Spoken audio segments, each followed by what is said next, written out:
What a beautiful afternoon for baseball in the Valley of the Sun. Welcome to Phoenix Municipal Stadium here in Tempe, Arizona, as Arizona State looks to even up this three-game series against Oral Roberts. Alongside Nate Mills, Aiden Blanc, delighted to be with you.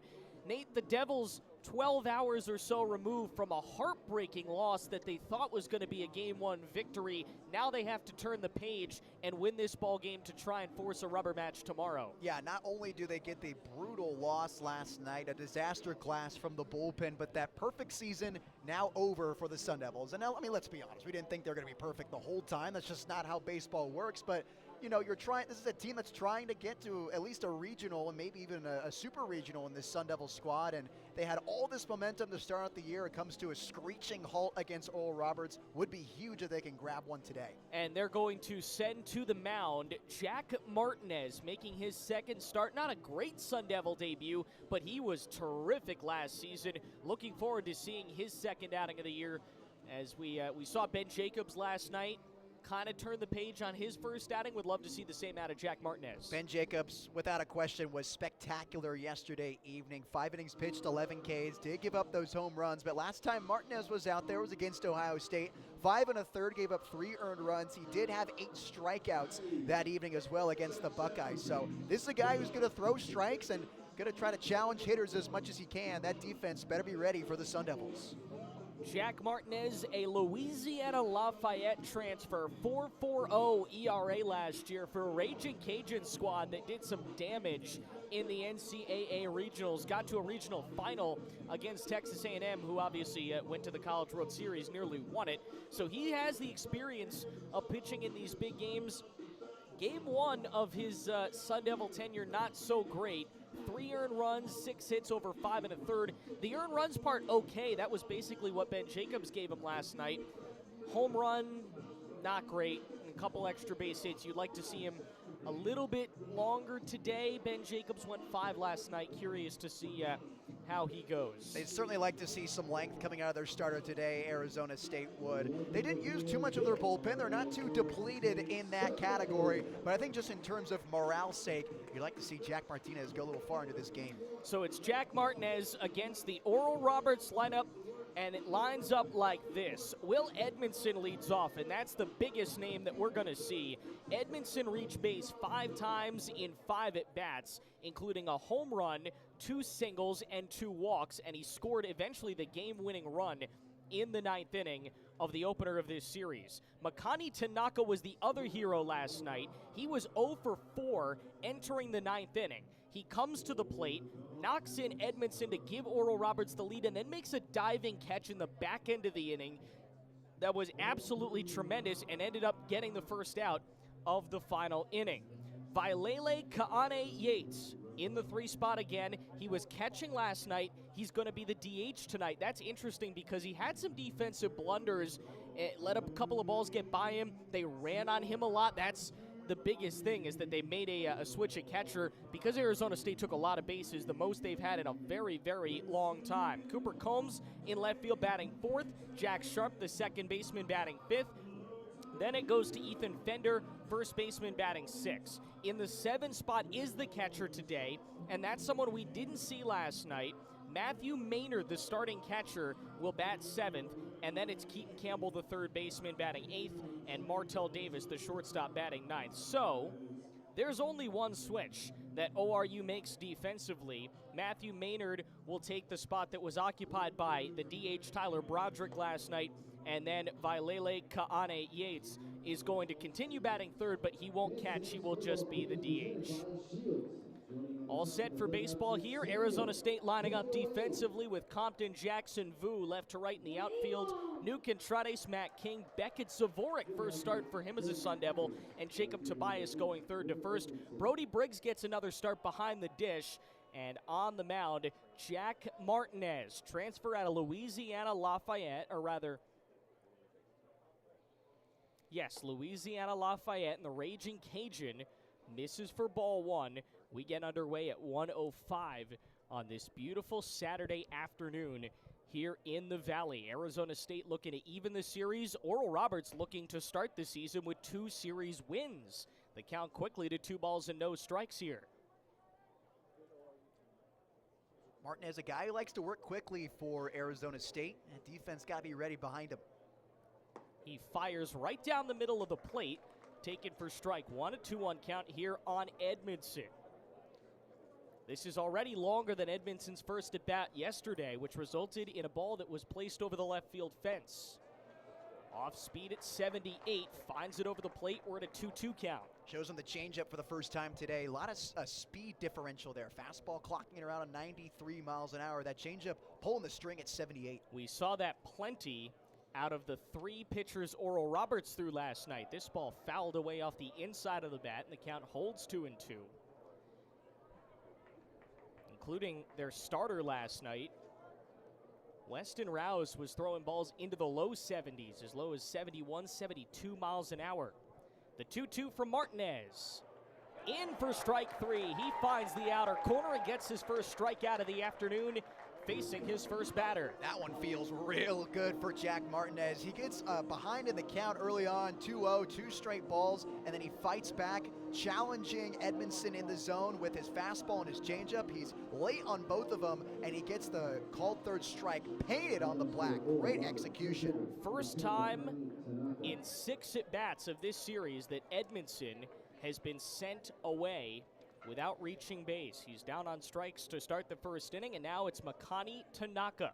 We mentioned the 9th inning hero last night, the first pitch off the plate for ball 1. In his first 4 at-bats, 2 strikeouts and 2 groundouts, but he comes up in the 9th, got a single, scored Edmondson, tied the game. Or rather, gave Oral Roberts the lead. This an off-speed pitch, floats over the plate, the count taken for 1-1. So he's trying to build on the back end of the momentum last night. He awaits a 1-1 from Martinez. That's sent right back where it came from, but on a laser beam to Jackson, who barely has to move. And Isaiah Jackson, who had himself a good night at the plate as well, makes the catch for out number 2. A couple of quick outs for Jack Martinez. Yeah, like I said, it's a guy who works real quickly and a guy who delivers a lot of pitches in the zone. Isaiah Jackson definitely ready for that one. Just had to take a couple steps in. Caught that one flat-footed. And now it's the DH former catcher Vailele Ka'ane Yates. The Honolulu, Hawaii native takes a strike for 0-1. Last night's catcher, we mentioned they make the change because Arizona State stole 9 bases total on the night. Ball powered foul right side, and now it's 0-2. So a big opportunity here for Martinez to get the first 3 outs of the game sequentially. Go 1-2-3, first batters he faces. Martinez deals, and he throws a cricket pitch to Brody Briggs at the plate. Yeah, looks like he had a missed grip on the changeup right there. You could see the grip as he's getting set onto the rubber. The changeup just yanked into the dirt. Martinez looking in at his catcher Briggs. And he gets him to swing and miss. What a start for Jack Martinez. 1-2-3 with a couple of Ks to bookend his first half inning of baseball on this Saturday afternoon. 1-2-3 goes Oral Roberts. We'll meet the Arizona State Bats on the other side of this break. You're watching Sun Devil Baseball on ESPN+. All right, fans, it's time for the 22nd category challenge. Today we have Cam competing to see Cam is harder than a devil. Competing with Wyatt Halverson here. And you'll have to guess how many items are in a certain category in 20 seconds. Whoever has the most answers wins. All right, are you ready? The question is, MLB players that attended ASU. Ready, set, go.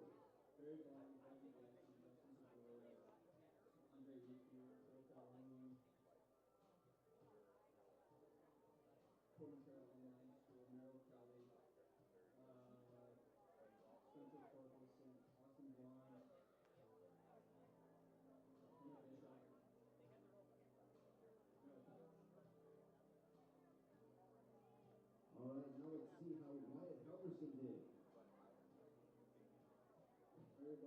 Jackson, Alec Marsh, Dustin Pedroia, Andre Ethier, Bobby Winkle,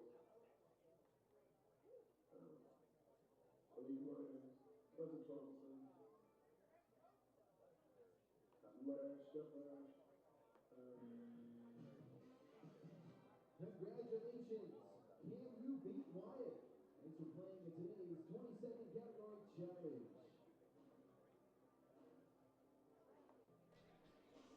Back at Phoenix Municipal Stadium, Jack Martinez starts the day off strong for Arizona State, going 1-2-3 with a pair of Ks. Start the day off on defense, and now Nate Mills, we take a look at the Sun Devil offense, and this is how they'll line up on this Saturday afternoon with a couple of changes in there on the lineup card. New Contrades, third baseman, leading off. Then it's the right fielder, Kian Vu, back in the second spot, and he will bat second. Then it's Brandon Compton in left, batting third. Jacob Tobias, first baseman, batting cleanup. That top four, including positioning, has not changed once since the season began. It's remained the same over the first 4 games of this year. Landon Harrison, we heard a lot last night about him. Willie Bloomquist said even though he came in off the bench last night, he played well enough. He was going to start today, and he is in the 5 spot, and he will be the extra hitter for Arizona State. Isaiah Jackson in center, batting 6. Matt King is in at short, batting 7. His first start since opening night. Brody Briggs, the catcher, hitting 8th. And then Beckett Zavorik in his Sun Devil debut, the second baseman, batting 9th. This is New Contrades. He's reached base in every single game Arizona State has played this season out of the leadoff spot, and he takes ball 1 to start his afternoon. Now he chops one over to third. A backstab by Campbell. Long throw. It's high, and it pulls the first baseman Fender off the bag. Campbell had a tough play, and he overpowered the throw from the hot corner, Nate. Allows Contrades to reach for the 6th consecutive game to start this 2025 season. He had a lot of time to make that throw, too. A high bouncer that got to Campbell quickly. Looks like he just rushed it. The sneaky speed from New Contrades busting it down to first base gives the Sun Devils their first base runner. Should be ruled an infield single. We'll wait on the official word. Now it's the second batter, Kian Vu, and he puts one into left field for a base hit, first and second, as the Sun Devils get things going right off the bat. Their top 2 hitters reaching base. Looks like Contrades will get the error that time on the third baseman Campbell, but Kian Vu going the opposite way with it. This hitting philosophy is something we've been seeing throughout fall into the spring now. Ambushing the first pitch fastball, that's exactly what Kian Vu does to get first. And now the ever so dangerous Brandon Compton. Didn't really have a breakout last night, but a single and 3 walks, more than good enough in 4 at-bats for him. First pitch, low and out for ball 1. Defensively for Oral Roberts, Combs, Tanaka, Edmondson left to right, same outfield as a night ago. Campbell, Davis, Shark, Fender third to first, and Matthew Maynard is behind the dish, catching Nathan Love, the righty out of Magnolia, Texas. The ball low, 2 balls and no strikes on Compton. We mentioned every single player in this lineup for Oral Roberts, including the pitchers, is a transfer from another school, most of them JUCOs, and Nathan Love no exception. Panola Junior College, his last stop before joining the Golden Eagles. He misses outside, and the count goes to 3-0. And Aiden, you know I love my JUCO Bandits. Being one myself, last weekend he was great against Arkansas Pine Bluff, going 7 innings there, 6 strikeouts, no earned runs, and 4 hits for the righty. He deals a 3-0 over the plate, taken for 3 balls and a strike. The way they're pitching to Compton right now is something you're going to see all throughout today, if not throughout this weekend. A little timid with the changeup outer half of the zone. They want to get him to chase that, but he's not biting. Compton last night, a ground out in his first at bat, then 3 walks and a single in his next 4, and he's drawn another walk. This is 4 on the weekend for Brandon Compton, and he's only a game and an at bat in. You get a feeling this is a trend we're going to see from Mr. BC the rest of the way. Last year's Pac-12 Freshman of the Year gets a free pass to start his Saturday. Yeah, just fearful pitching to Brandon Compton, and hey, I don't blame him. One of the most dangerous hitters in the Big 12, if not the entire country right now. The Devils load the bases for Jacob Tobias, and the first pitch inside, he jackknifes out of the way. The count, a ball and no strikes on Toby. First baseman batting cleanup. Didn't expect to be back here this season, but goes undrafted, gets another shot to prove himself to big league scouts. He takes a big swing and a miss on a breaking ball away at 92, count 1-1. Yeah, it looks like that fastball's got so much run from Nathan Love. That's the most effective part of that pitch. If it was flat at 92, ASU hitters would be crushing it all over the yard. The 1-1 with the bases loaded. And Toby takes off the plate just a touch below that last pitch at 91. 2 balls and a strike to count. Compton on first, Vu on second, Contrades on third. Error, single, single, respectively. The 2-1. Line back up the middle. It's by the second baseman, Shark, and it will get a run in. Scoring Contrades, rounding third Vu, but he's going to hold on. The merry-go-round begins. It's the third consecutive single for Arizona State. And now Landon Harrison comes to the plate fresh off a big night from him on Friday, with the bases still loaded and the Sun Devils leading 1-0. And there's that fastball. I was just talking about all the run that it has at 92 miles per hour. That time a lot flatter than we had seen on the past 3 batters in this inning, and Tobias capitalized on it. Maybe caught it off the end of the bat a little bit, but hit it where they ain't and drives in the first run for the Sun Devils today. And right on cue, a quick visit to the mound for the Oral Roberts coaching staff. And that error awarded from New Contrades when he reached first. That's all it took. The first domino to fall for this Arizona State offense. You mentioned it last night, Aiden. Give them an inch, and they're going to take a mile, and the hits are racking on. They got 2 of them this inning. They'll take the free pass from Brandon Compton, too. But that error to Contrades is what started it all, and that's who came around to score on that single from Jacob Tobias. That's Wes Davis, the Oral Roberts pitching coach. Local guy came out from Oklahoma Baptist. He's in his 16th season, or rather 17th, with ORU, and his 8th as an assistant coach. Took over as the pitching coach in 2018. The first pitch, low for ball 1 to Landon Harrison. Subbed in this game after 2 at-bats in the DH spot from Jonathan Hernandez. He grounds it towards short. Davis underhand flip to second, 1. Relay to first. In time, double play. It'll score a run, but a good twin killing. That was huge for the Eagle defense, able to take Compton, or rather Tobias and Harrison out. Moves Compton to third, Vu is in, and the Sun Devils lead 2-0. You get the run, but at what cost? You'd like to see Isaiah Jackson set up with more runners on base. He does have another one just 90 feet away, though. 3-hit day yesterday for Isaiah Jackson, or rather 3 times on base. First pitch is outside for ball 1. Isaiah had 2 hits, and then in the 7th inning reached on an error. The other 2 at-bats strikeouts, but you could tell he was swinging a hot stick last night. Would like to continue that through the weekend. Bites into the curveball at 77. The count goes to 1-1. That's the first time we've seen a Sun Devil hitter indulge in those breaking pitches outside of the zone. We've only seen 5 batters so far, but Jackson the first one to chase.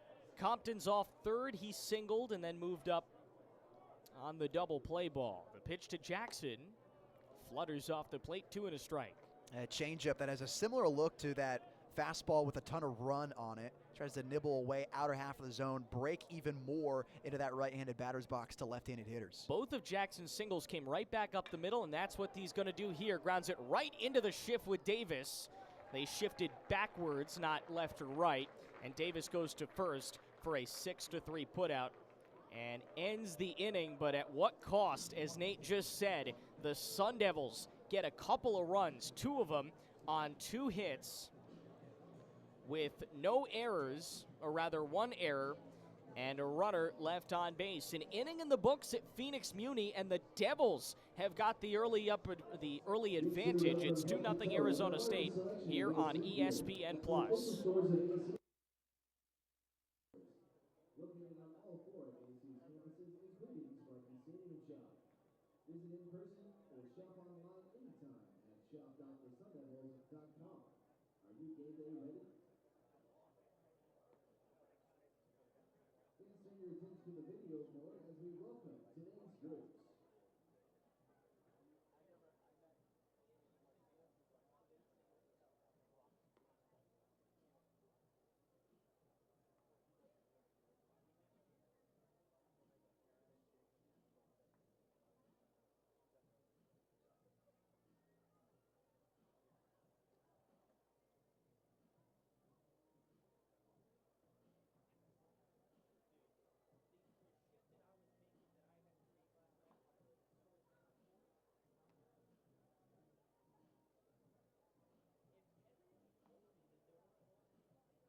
check the video board for this inning's bingo numbers.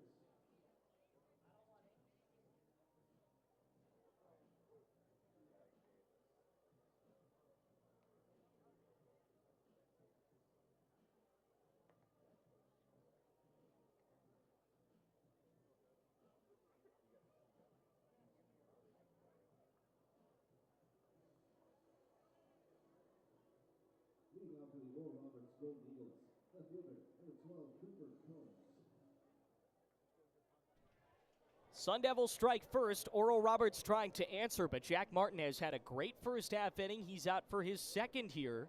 We go to the top of the second on a Saturday at Phoenix Municipal Stadium. Martinez finds the zone on Cooper Combs, left fielder leading off in the 4 spot. And the count, no balls and a strike. With Nate Mills, Aiden Blanc, great to be with you. Our entire ESPN production staff on hand. The pitch fired low. Count levels out at 1-1. Nice for that Sun Devil offense to, they could have gone a little longer in that inning. That 6-4-3 double play cut things a little short, but good rest time for Martinez. Martinez deals. The pitch hit off the inside of the bat, headed towards center. Jackson is back, makes the catch up against the fence.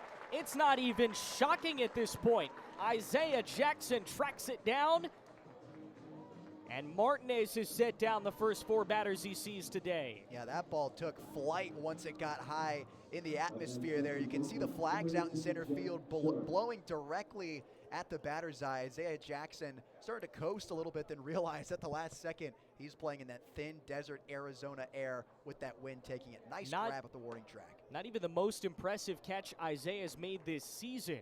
First pitch in for a strike on the outer third. 0-1 the count to the second baseman, Jack Shark. The deal from Martinez. Low for ball 1, and the count levels out.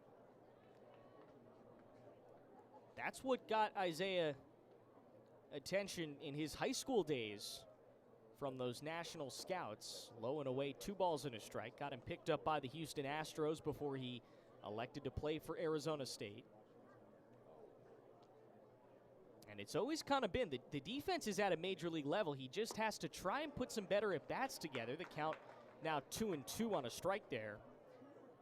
If he can ever start hitting consistently, Isaiah Jackson's a big league outfielder, and judging what we've seen this weekend, he's starting to get there with that swing overhaul he experienced in the fall. Isaiah Jackson well on his way to playing at the next level, the junior out there patrolling center field. Here's the 2-2 from Martinez.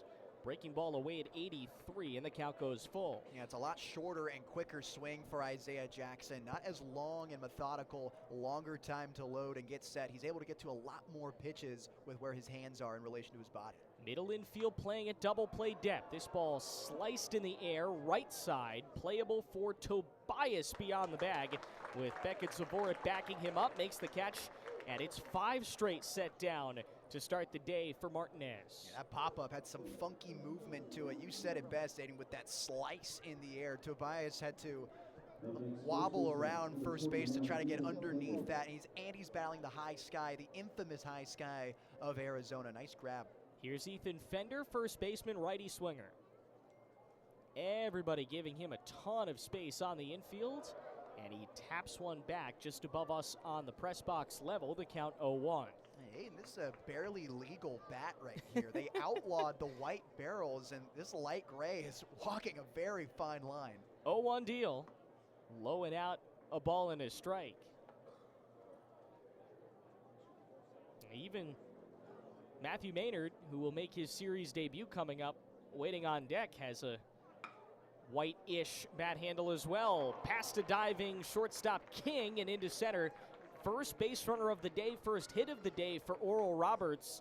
They sneak one out of the infield, and Ethan Fender is on in his first at-bat. Yeah, there goes the no-hitter for Jack Martinez. And there was a funny sound on that bat, too. I don't want to get too tinfoil hat-ish, but I'd maybe check that bat out somewhere down the road. But just hit them where they ain't once again. King with the nice effort, but not enough. Runners aboard. Sends up Matthew Maynard. This is the first at-bat he's had this series. Did not play last night, into the catching role.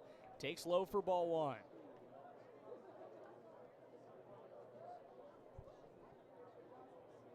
Maynard is one of the lone freshmen on this team, one of the most experienced groups in the country. Maynard not one of them. Off speed at 80, he bites down on it. The count 1-1. Freshman out of Allen, Texas.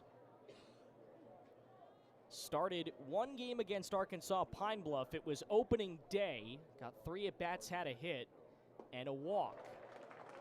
Another swing and a miss. It's 1-2. So in a lineup that is almost exclusively juniors, seniors, transfers, Maynard the lone freshman. Enters this series a .333 hitter, but again, only played once last weekend, so not much to go off of. And did not play last night. Martinez deals the 1-2 high, and the count all square, 2 balls and 2 strikes. Not a bad miss there from Jack Martinez. He was mixing the slider, then went back with the changeup. Good tunneling there. Trying to get him to chase after the fastball up in the zone with a freshman like that. Makes sense. Short lead off first for Fender. Another breaking ball, this one away, and the count runs full here. You'd hate to lose this batter, especially after the single. You had him at 1-2. You really got to focus, get this over the plate, and trust the defense can back you up if he puts it in play. The 3-2, runner takes off, a breaking ball that's cut on and missed. Jack Martinez wheeling and dealing on a Saturday at Muni. He retires the side clean again. He's through 2 and hasn't allowed a run. No runs, 1 hit, no errors, and a runner stranded on base. 3 Ks for Martinez and a 2-0 lead for his Arizona State Sun Devils. We'll see him come to the plate in the bottom of the second. Next up here on ESPN+.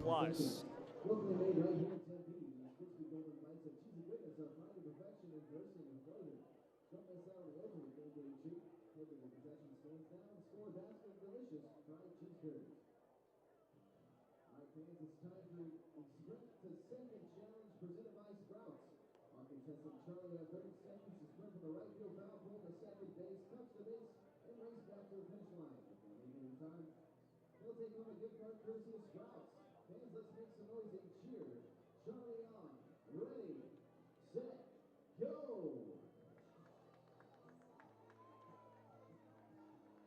We're going to need some help here, fans. Cheer him on, Charlie! The third. Come on, Charlie. 15.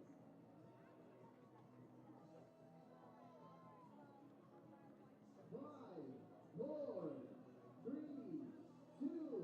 Congratulations, Charlie, in the nick of time. Thanks for racing with us. Enjoy your prize from Sparks Farmers Market.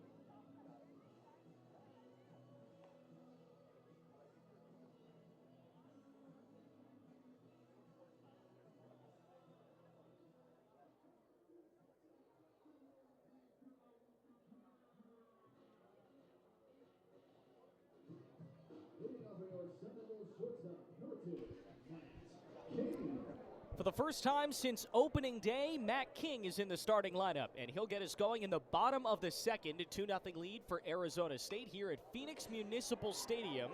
King sends one to shallow right field, and a diving stab by Edmondson that goes down successful.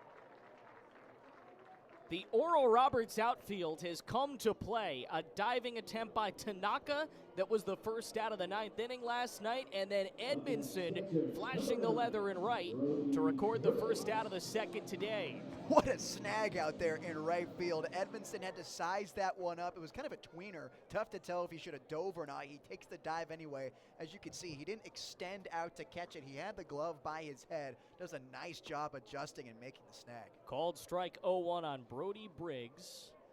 It's Will Edmondson, 5 times on base in 6 plate appearances this series, and now he's starting to get a feel for the defensive end as well.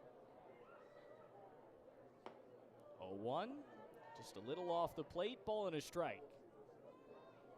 Brody Briggs in his 3rd start as a catcher for the Devils.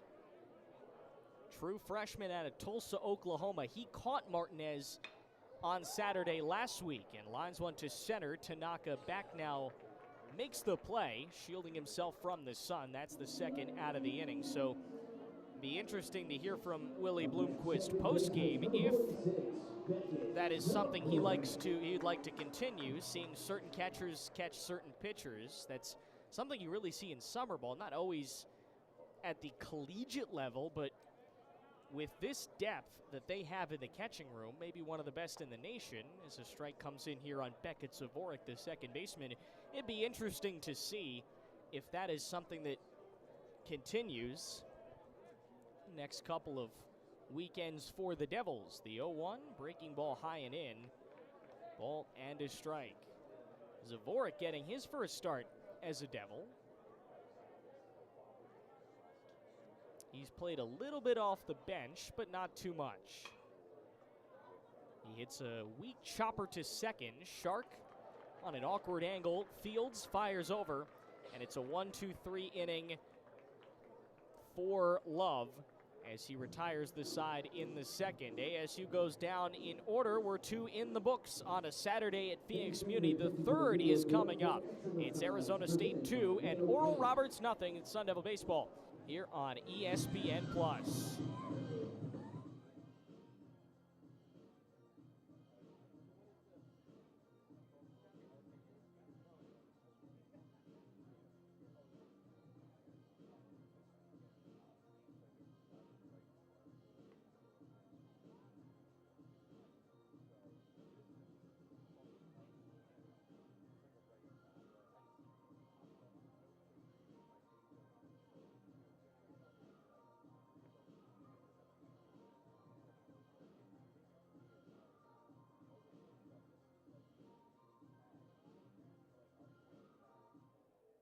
When it comes to your health, the unknown can be unsettling. But there's one thing that can calm that uncertainty. An answer.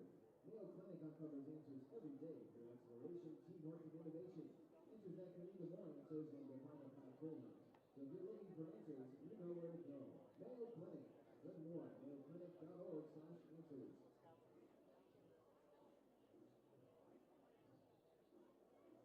Fan Sun Devil Baseball celebrates those who have served our country. With the Sun Devil Baseball Honor Roll, allows current service members and veterans to enjoy all that Sun Devil Athletics has to offer. We now ask all veterans, current and active duty military members in attendance to please stand and be recognized.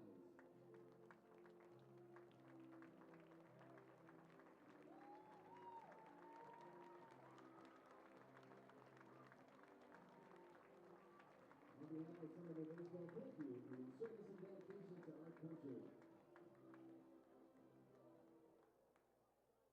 Leading off for Oral Roberts, third baseman number 23, Keaton Campbell.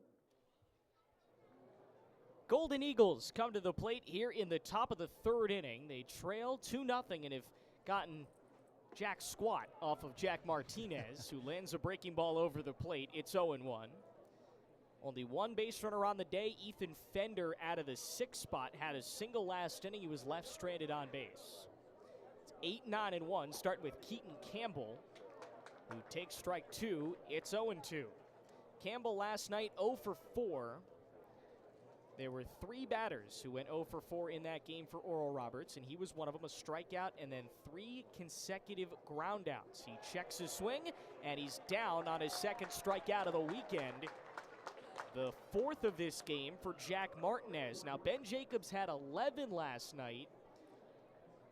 Be interesting to see if Martinez tries to touch that record. The important thing, too, for Martinez, I think, it's not necessarily generating those Ks, but he's making these hitters look really uncomfortable at the dish. They've only had one loud out, one piece of loud contact. That's not it there. Martell Davis, dying ball on the infield, and Zavorik swallows it up. Oh, boy. Beckett Zavorik in his first Sun Devil start making some noise.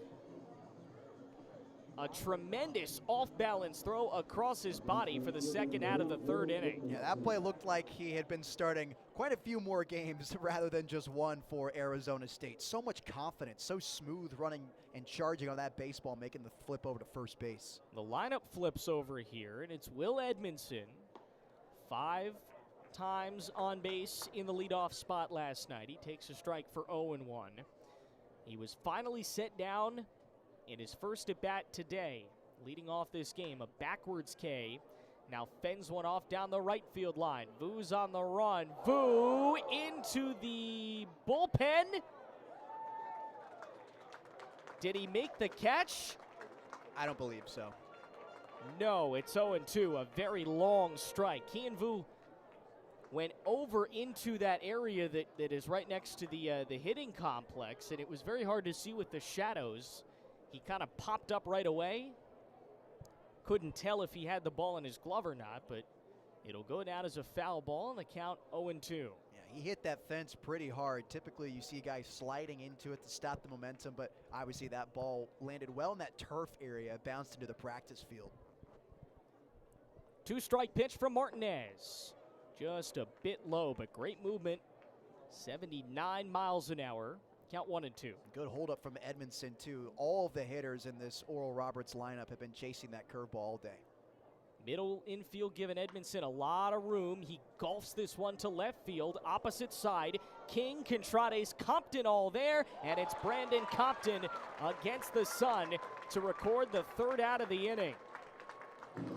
And F7 solidifies the second 1-2-3 inning for Martinez in 3 tries today as Oral Roberts goes down in order, and it's 2-0 Arizona State through 2.5 on a Saturday in Phoenix Muni here on ESPN+.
Sun Devils looking for insurance as we go bottom 3 on a Saturday afternoon at Phoenix Municipal Stadium alongside Nate Mills.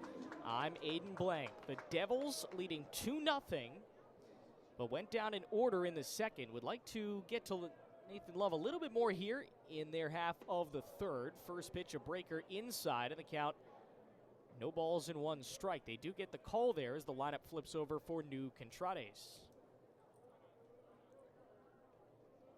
Middle infield back. Contrades lines one into the gap. He's going to get extra bases out of this. No, he won't. It's cut off in center by Tanaka. He might get extra bases. He will get extra bases. Whoa! Look at the speed of New Contrades. Wheeling around first. Probably blew a stop sign if I had to guess. And even the arm of Tanaka was not good enough to throw him out. Hard contact from New Contrades. You love to see it. Baseball gods rewarding him that time with a nice swing, a nice piece out in left center. Tanaka just coasted towards this ball. He took a looping angle to it. Contrades saw that, booked it towards second base. Great awareness. A lot of players, you're held to a single. I would say most players, you're held to a single. Now a bunt attempt from Kian Vu. He pulls it back. It's a strike, and it's 0-1. Vu singled in his first at bat. Contrades has now reached twice, and that's the double.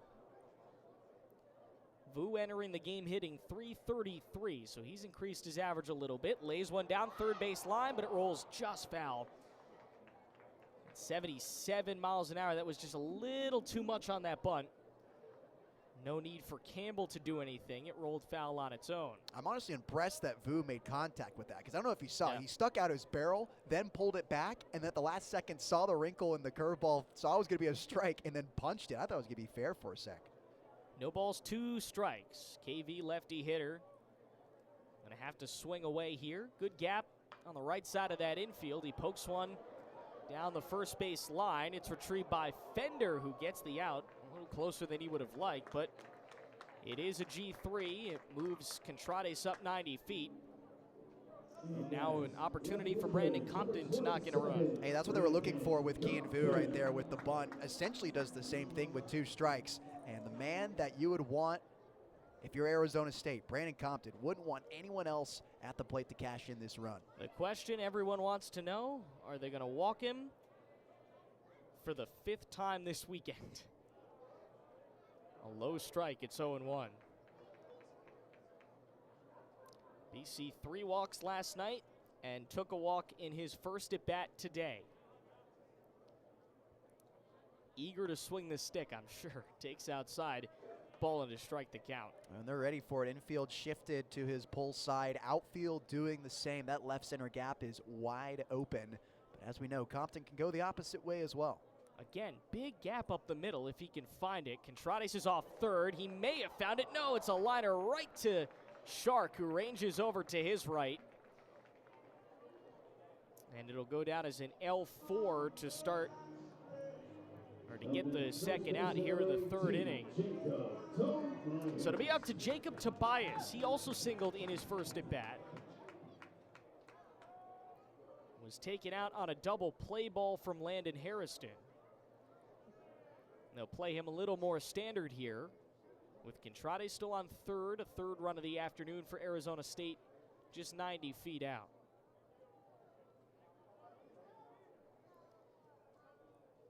Love steps back in, first base side of the rubber. Deals to Toby, who's back in the box. Turns away from the first pitch. It's 1 ball and no strikes. Finale of this series noon tomorrow. Either Oral Roberts goes for the sweep or Arizona State tries to win it. Could be a rubber match. Pitch to Toby. Check swing. And a ball outside, but he did go around. Our third base umpire, Scott Lintendre, gives him the call. It's Angel Campos at the plate, Mike Lusky at first, Ramon Armendariz at second, and then Lintendre at third. Same crew, they just go to different spots here. 2 balls and a strike as the pitch goes upstairs. Toby tries to fight away here with a runner on and 2 out in the 3rd. Love sets and fires. Breaking ball finds the outer 3rd. The count 2-2. Yeah, 2-1, you're not really looking for that if you're Jacob Tobias. Don't necessarily blame him for not swinging it, but now he's got a battle in the 2-2 count. 2 balls, 2 strikes, 2 outs, and a runner off third. Devils lead 2-0, trying to increase that here. Pitch to Toby. High and in, and it hit him just barely. But it got enough of him that our home plate umpire, Angel Campos, sends him over to first and brings up Landon Harrison. We said he had a great day yesterday, just trying to get going on this Saturday.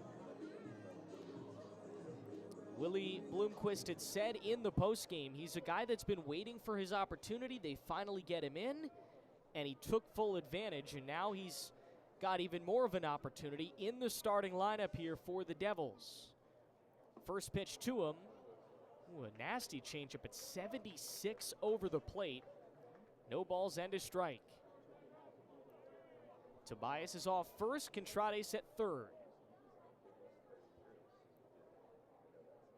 Love working from the stretch. Sets belt high. Fires back to first. Tobias a head first dive in safely. A little too close for comfort right there. That was a very quick pickoff move from Love. Definitely his A stuff.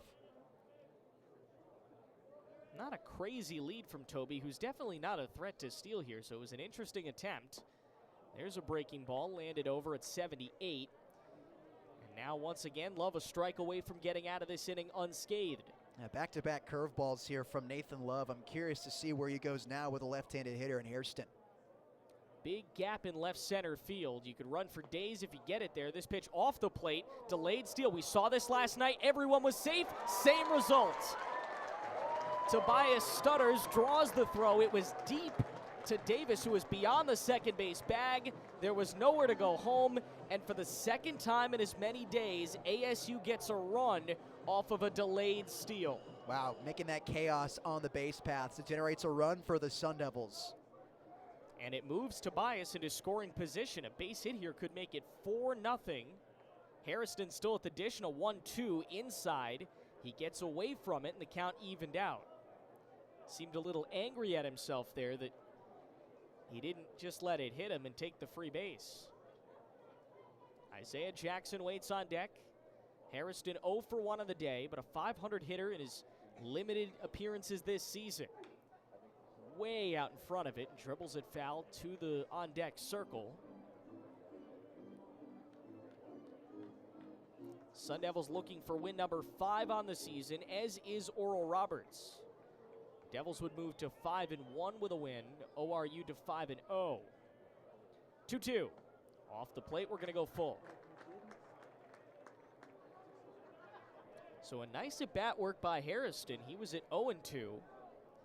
Even with all that went on the bases, he was able to stay focused and draws a couple of missed pitches. Now works a full count, and the deal is inside for ball 4.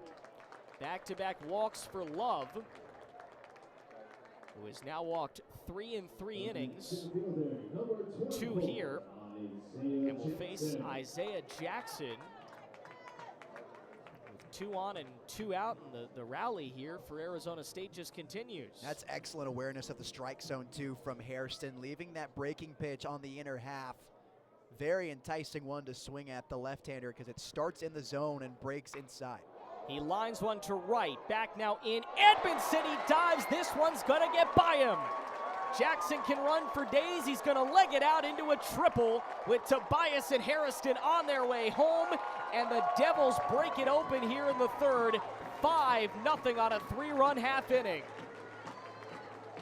Oh, baby, exactly what the doctor ordered. Edmondson couldn't come through this time with the diving attempt. And honestly, if I'm Edmonds there and I'm thinking it's another tweener ball like we saw in the second inning when he made that grab, I'm just holding up on it. I'm just keeping the ball in front of me and making sure something like that doesn't happen. But he takes the risk, goes for the dive, and it bites him in the behind.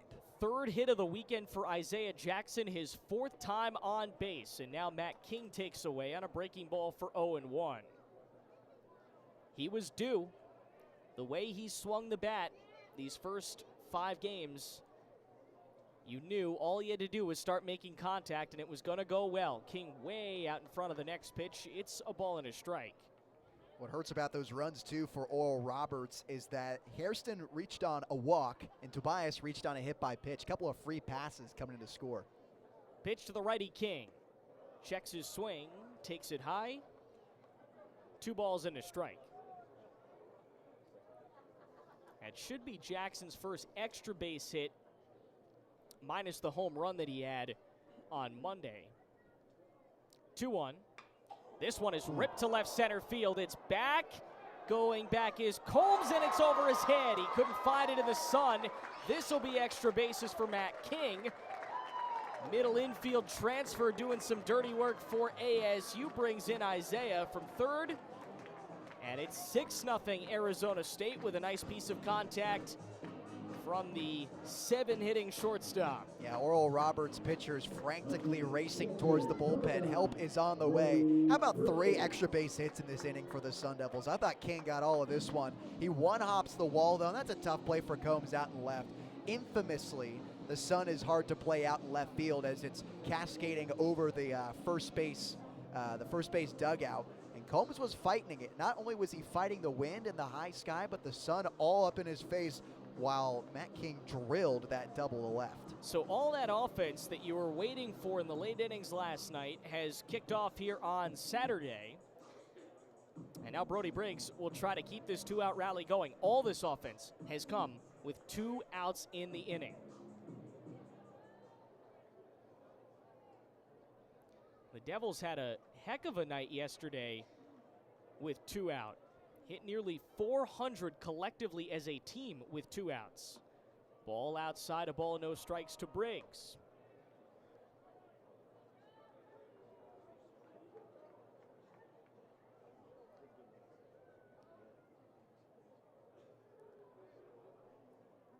Briggs nearly a 500 hitter here. He takes the pitch inside at 75 miles an hour. The count, 2 balls, no strikes. Caught a good one last time he was up, that line drive out to center field. Wanted to replicate that swing again in this AB. The 8th batter of this inning. All but 2 of them have reached base. 2-0, that is a hot shot to center. Tanaka ranges over, and to his left, makes the play.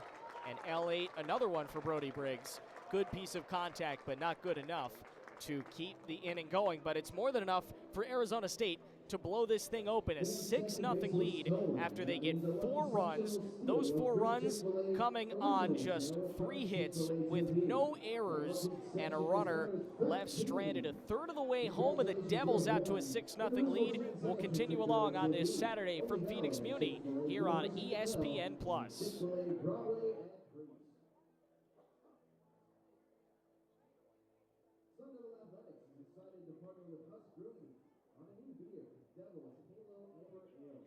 Devil's Halo can be found at all spring sporting events from ESU.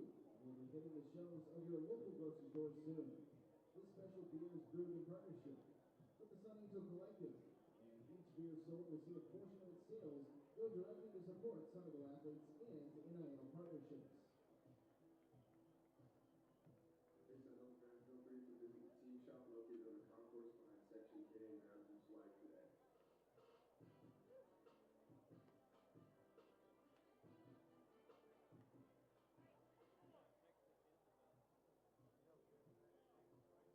Let's check the video board for this inning's bingo numbers.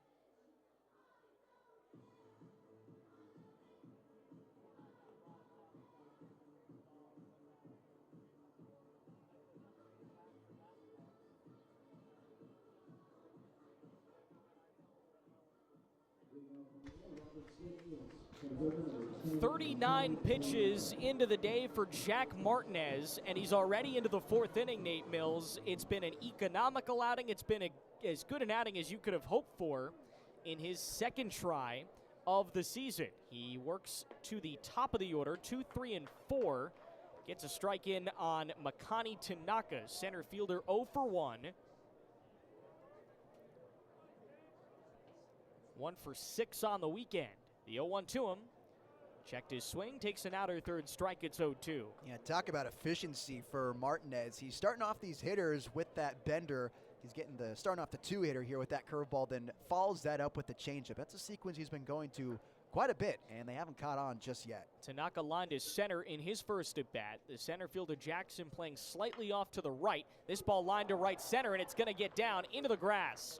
Tanaka, a hard turn at first. He'll be held to a single, so he saw the gap, snuck it right by the glove of Beckett Zavorik, and gets a leadoff single, the 2nd hit of the day for Oral Roberts to start the 4th. Yeah, and both of these hits for Oral Roberts have just been very well-placed baseballs. Zavorik and King doing all they can, putting their body on the line and laying out in the infield dirt. Just not much you can do there on those hits. Turns the lineup over for Vailele Kaane Yates, and he's going to find the gap this time on the opposite side. Back-to-back singles off Martinez to start the 4th. Tanaka off to 2nd, Yates on 1st, and Oral Roberts is in business, 2 on, nobody out. 2 hits in a row. That's not a look we've seen very often today from this Oral Roberts lineup. But again, both of those balls hit relatively soft contact. Martinez is still generating soft contact, some uncomfortable swings. He's just got to dial it in and let the defense work, even though there's 2 runners on. Sends up Cooper Combs, left fielder, also flew out to Jackson in his first at bat. And he takes a fastball right down Broadway, 94 for strike 1. Those are the kind of numbers you like to see if you're Willie Bloomquist. Mid-90s. Koger hit 97 last night, coming in a save situation. This is a breaking ball flown off the end of the bat to right field. Down the line, Tobias. He's not going to get there. I don't think anybody had a chance. It lands in that turf area next to the hitting complex. The count 0-2. Tobias covered quite a bit of ground to track that baseball. He actually beat Key and Vu to the spot, and I think he had more territory to cover. He didn't like that comment I made earlier about not being a threat to steal, apparently. No balls, 2 strikes here on Combs. Martinez looking for the punch out. Instead, it's flown out to right center. Jackson Vu, it'll be Vu to make the play. A tag from second. Tanaka gets to third standing. And Combs does a job, his second flyout of the day, but this one moves that lead runner up 90 feet. That's good base running from Tanaka. The awareness of how deep that ball was hit in the right center gap. Vu playing it, moving to his right. He was tagging all the way. Got a nice jump, and he was able to cruise into third. So Jack Sharp comes up. Runners on the corners. 1 out in the inning. Get you a ground ball, you can get out of this one. Righty swinger. Hits one off the inside of the bat to right field, and it's going to split the gap all the way to the fence. It carries. Shark will turn, go to second. In from third, Tanaka rounding, trying to score from first. Yates is right behind him. So a 2 RBI double for Jack Shark. His first hit of the day brings in the first and second runs of the day for Oral Roberts. And the Eagles cut it down from 6-0 to 6-2 as Jack Martinez gets hit up for his first 2 runs of the day. ORU looks like a completely different ball club in this inning. They're all over the stuff that Jack Martinez is throwing out there. And it's a tough break for him, too, because they had Isaiah Jackson shifted onto the pull side for Jack Shark. And Shark did a great job going the opposite way because that right center gap was wide open. So it bought some time for that ball to trickle to the fence. He was able to cruise into second base safely. And now there's 2 runs for Oral Roberts, the man on second base.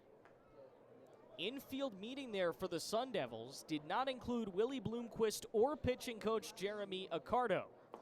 First pitch, a big swing and a miss on an off-speeder to Ethan Fender, the first baseman, who's 1 for 1 with a single.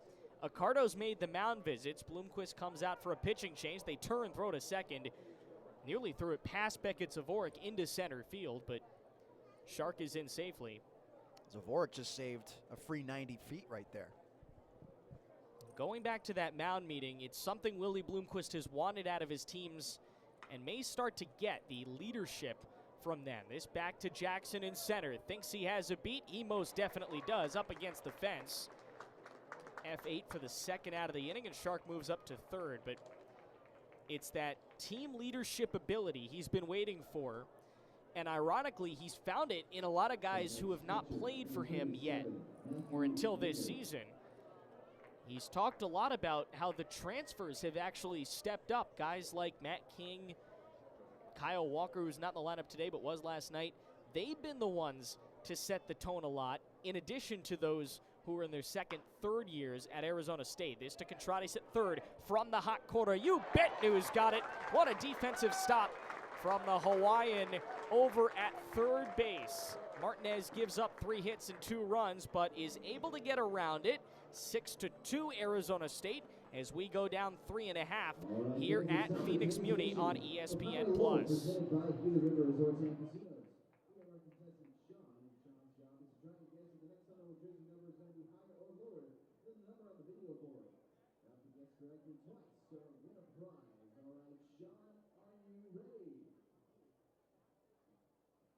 Put that first number up. Next one, we're going to be higher or lower than 13. Higher. That's correct. All right, Sean. Next one, we're going to be higher or lower than 36. Go lower. Oh. That's all right. One more time. Higher or lower than 45. Oh, check that. Sorry, Sean. Thanks for playing today's edition of High or Low.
Sun Devils second baseman number 46, Beckett Zavorik, first to hit for Arizona State, leading 6-2 as they go to the fourth. Left the third leading 6-0, but a couple of runs surrendered by the Sun Devil defense, and now ASU will try to get them back.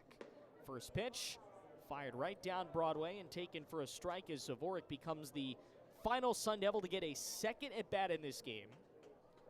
4-3 ground out in his opening appearance. The 0-1, low and outside, and the count levels at 1-1. And for Martinez this past half inning, the stuff just wasn't there, right? I mean, he allowed the double to Shark, and those 2 runs came in, but kept the damage at a minimum with that Maynard grounder to third, and a nice play by Contradas as well. 76-mile-an-hour curveball inside, 2 balls and a strike. It was 2 runs on 3 hits, and a runner left on base. Second time today, Oral Roberts has left a duck on the pond. This is grounded right through the hole on the right side of the infield. Ball was hit a little too slickly for Jack Shark to make a play. And Beckett Zavorik reaching in his first start as a Devil. Turns the lineup over for Nuke Contradas. Just shot a base hit the other way. Nice job getting the hands inside. It wasn't hit that hard, but found a huge gap on the right side of the infield. Contradas on twice, an error in the first, and then a double in his last at-bat. And this is going to be a home run. He hits it all the way up past the bullpen, and Nuke Contradas has returned in a big way. Back surgery kept him out most of last season, but not only has he reached base in every single game this year, he's now put a ton of RBIs on the board. 8-2 as Nuke Contradas launches one into the Muni sky. Wow, he's seeing it well, isn't he, Aiden? I mean, everyone in the ballpark knew this was gone immediately. That was perfect from Nuke Contradas. Gives some more insurance to the Sun Devils. It's 8-2. Around here, they like to call it a nuke, and that most definitely was. 2-0, or rather 2 runs in the inning. 8-2 the score as Contradas wheels around Zavorik with him. And this appears to be the day for Nathan Love, who just got hit up. Really no other way to say it. 2 runs on 2 hits in the first. A 1-2-3 in the second, and you thought, okay, he's probably going to calm down, work into a rhythm. It happened to Ben Jacobs last night, really didn't affect much of the game. And then he gives up 4 runs on 3 hits in the third. They give him a shot in the fourth, and he gives up a single and a homer to his first 2 batters. He will exit this game most definitely in line for a loss, and his team now trailing by 6. So Oral Roberts will go to the bullpen and try to figure out the conundrum of the day, which is how to stop those Sun Devil bats that have just exploded. 8 runs so far on 7 hits. And he'll come in with a fresh inning, essentially. No runners on base, but his team trailing by 6. We'll tell you about the new Eagle on the mound when we come back. Arizona State leading 8-2 with Sun Devil baseball here on ESPN+.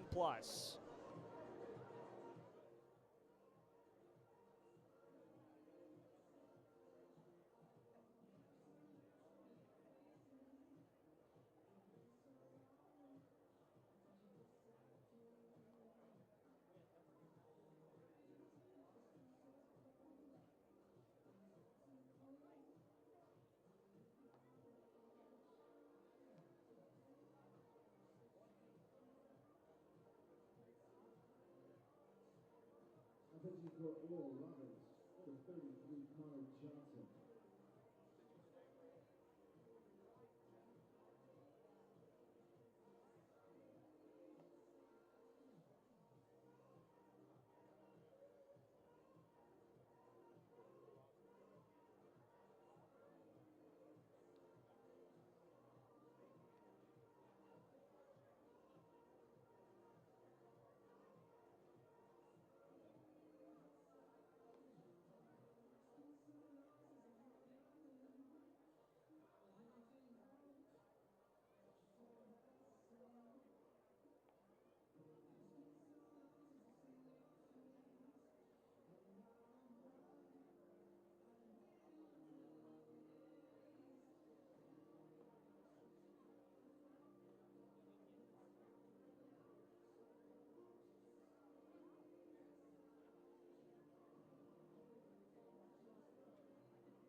New arm for Oral Roberts is Connor Johnson. He takes over for Nathan Love, a true freshman in only his second inning of work this season. And the first pitch he throws is a fly ball from Vu that drops in front of Combs. All the way down the left field line. Vu will get credited with a double. There's really no other way to see that unless you're going to charge an error to the sun, which is already affecting the outfielders on both ends. Man, just a nightmare inning for Oral Roberts here. A new noodle comes into the game. It's a freshman, as you said, making his second appearance, his second inning ever of college baseball, and it's just a bad break for Combs out and left. Like I said, so difficult to play at Phoenix Muni with where the sun is positioned. He still has his glove over his eyes right now just to see the batter in Compton. Off to third, 3 straight steals coming, and there it is. The third time this weekend the Devils have straight stolen third base. This is something Willie Bloomquist preached throughout the fall. They want to make that chaos on the base paths while having power numbers. They want to play that small ball, and they want to hit bombs. That's the second time Vu has done it. We saw Kyle Walker do it last night as well. Pitch away, 2 balls, no strikes here to Brandon Compton.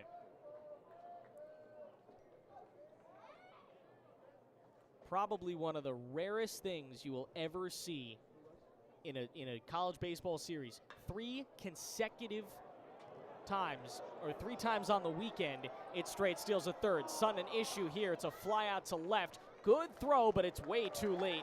Vu is in, and the Devils lead 9-2. So they finally throw one to Compton. He does a job, gets the RBI.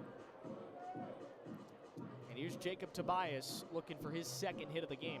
Man, I just know exactly how Combs feels out and left. As someone who has made an error out in the outfield before because of the sun, you get multiple hit to you. Everyone in the crowd going, oh, is it going to happen again? And Combs does a nice job getting his legs underneath and making the grab. I know he felt tons of relief making that catch. Toby, a single in his first at-bat, walked in his second, came around to score in that last inning. Pitch upstairs for ball 1. Devils sent 8 to the plate in the third. Trying to bat around here in the fourth. Toby gets under that ball to right. Edmondson in the sun. Does he have a beat? Yes, he does. Oh, man.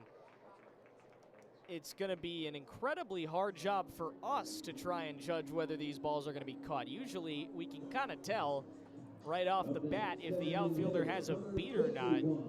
Combs and Edmondson have been earning these outs, to say the least. For how beautiful of a day it is impossible to play as an outfielder with the way the wind is swirling. I mean, the direction has changed a handful of times just by judging the flags out there. The high sky and the sun, it's a tough place to play if you're a grass guy.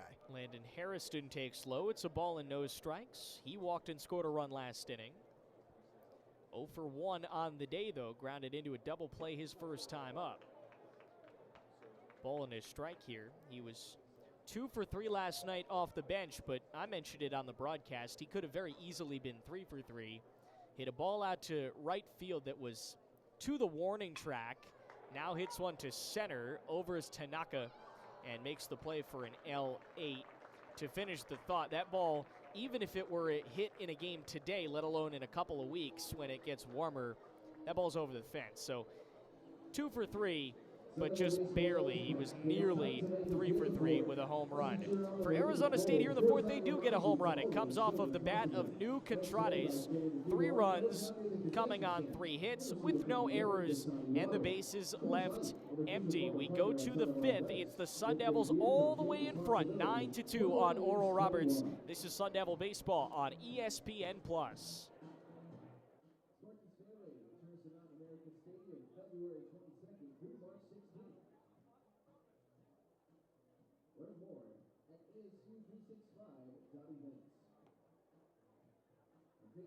We have our winners for bingo this Saturday. Thanks so much for playing, and we'll see you back next time for baseball bingo.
Jack Martinez out for a 5th inning of work, the second time in as many starts that he's gone out for a 5th.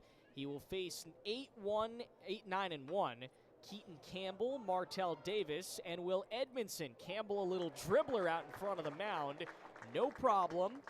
1-3 goes the put out. Campbell's 0 for 2, and Martinez has retired 3 straight. Yeah, he is in an absolute groove right now. All the stuff is working. He's throwing it where he wants to. He's tunneling it well, and he gets a cue shot from Campbell to start this inning. Brings up Martell Davis. Very impressive defensive shortstop. Hasn't had a ton hit his way today, but he takes a ball low, 1 ball, no strikes. He had some really nice plays last night. One spectacular, and the others, just routine plays, but he did it with such ease. The count goes to 1-1 here. Ground out in his first at bat. And a pretty good night at the plate last night as well. A homer and a walk in 4 at-bats. Ended up scoring on both of those. Off speed at 81, a little low. 2 balls and a strike to count. With a good defensive player like Davis, it's the good ones that make the tough play look easy. It's not always the diving play out there, getting your jersey all dirty. It's those tough plays making it look silky smooth. Martinez low, 3 balls and a strike. Martinez has not walked a batter so far. His counterpart, Nathan Love, who started for Oral Roberts, walked 2, and we have his line in just a moment. Check swing. He walks for ball 4. It was very interesting there that Davis wasn't quite sure where he was headed. But as it turns out, he'll go to first walk of the day for Martinez. So the line on Love is now complete. He went 3 innings and 2 extra batters in the 4th. 7 hits, 8 runs, 6 of them earned, 2 walks, and no strikeouts. Obviously 0 Ks and 6 earned runs, probably the ones to stick out to you. Just a silly pitch for Martinez to start off Edmondson, who is way off at 79 miles an hour. Curveball that time, just a huge swing and a miss on that one. Haven't seen him take many hacks like that today. And yesterday we didn't see the same thing either. Looked like a completely different hitter on that pitch. Edmondson, after his red-hot night yesterday, 0 for 2 here. A strikeout and a flyout.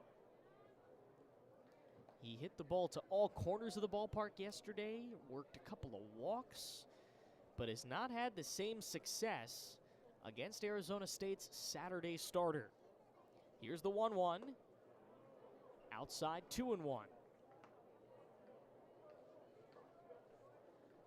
Martell Davis leading off first.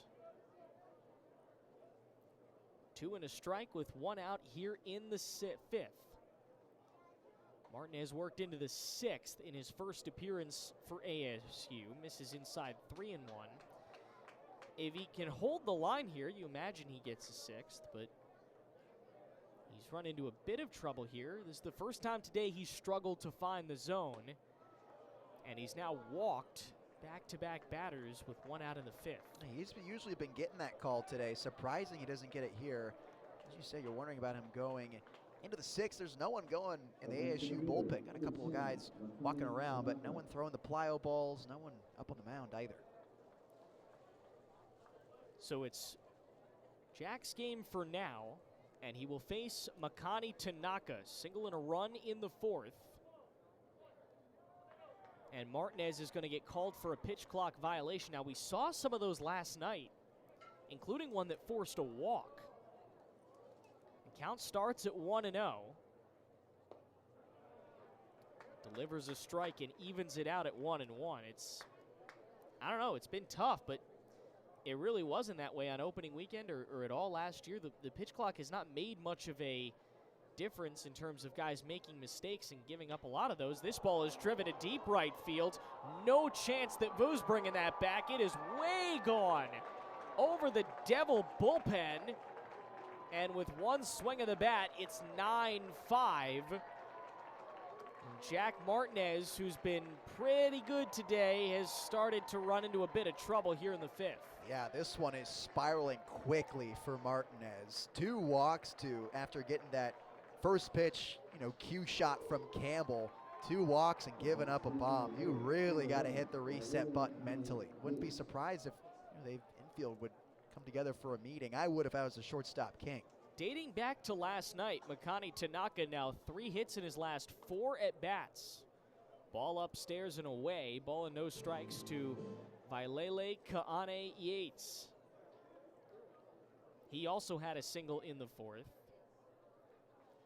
The 1-0 to Yates, grounded to short. Tough play for King. Over his back, it's a strike to Toby. Good put out, 6-3 it goes.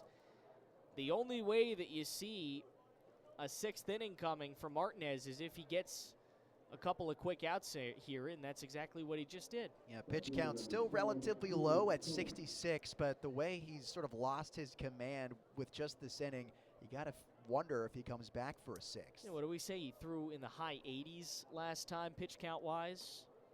It was 87, 89 pitches. Ball and no strikes here to Cooper Combs. All 4 infielders, Contrades, King, Zavorik, Toby, all giving a lot of space here to Combs. The count goes to 1-1. 2 out in the inning. Martinez has given up all 5 runs in the last 2 half innings against Oral Roberts. An appeal to first. He did not go around per our umpire Mike Lusky. And so it's 2 balls and a strike. Martinez just trying to get out of this. Floats it low, 3-1. And right now, if he were to generate any type of contact, he preferred it to be on the ground, right? I mean, we've seen how the outfielders and the infielders have struggled to play balls in the air. Last 2 of Combs' outs have been through the air. And he deals it low for his 3rd walk of the inning. First time today that Cooper Combs has got on base. Second time in this series, at a homer yesterday. Other than that, nothing. Not quite the day for Martinez, but he will have a chat with Jeremy Accardo, the first-year pitching coach for Arizona State, whose Saturday starter was off to a very good start. 3 innings of essentially perfect baseball, and then 2 runs on 3 hits in the 4th, and 3 runs on only 1 hit with 3 walks here in the 5th. Aiden, do you believe in the announcer's curse? Somewhat. I am not at all superstitious. I just think it would be funny to mention. You talked about the no walks. He's got 3 in this inning. I don't subscribe to that ideology. Ironic as a former baseball player. Got me in trouble a couple of times, but. Josh Butler has warmed up in the Arizona State bullpen. The Phoenix native, one of the returners on this staff from last year, would be his 2nd appearance of the season, having thrown 2 innings in his 1st. Strike here from Martinez to Shark. This would be his first go at it since Sunday against Ohio State, where he went 2 innings, giving up 1 earned run on 3 hits. So he could give you a little longevity, pitches away for a 1-1 count. Yeah, for now, just trying to get through Shark, who hit that double last time he was up in the 4th. Trying to prevent another extra base hit here. Cooper Combs leads off first. Martinez delivers, and the pitch flown to right. Vu barely has to move, and against the sun, makes the catch for the final out. But the damage is done, and here come the Golden Eagles. They're able to get 3 runs on just 1 hit with no errors and a runner left on base. We got a ball game, 9-5 Arizona State, halfway home on this Saturday afternoon. You're watching Sun Devil Baseball on ESPN+. Hang out with Coach Blue, with some special guests for an hour conversation of Sun Devil Baseball. We'll see you Wednesday, March 12th from 6 to 7 at Grass Brothers, Rolling Hills.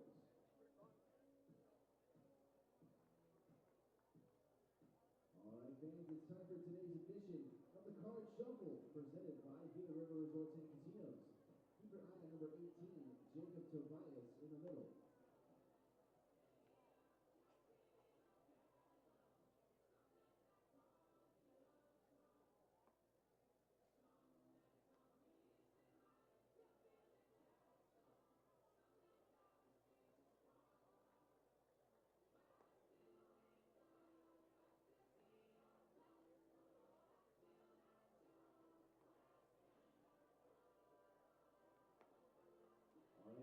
the card number 1283.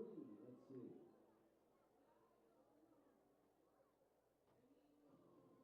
You got it. It's card number 1. Thanks for playing along in today's edition of the Gila River Resorts and Casinos Card Shuffle.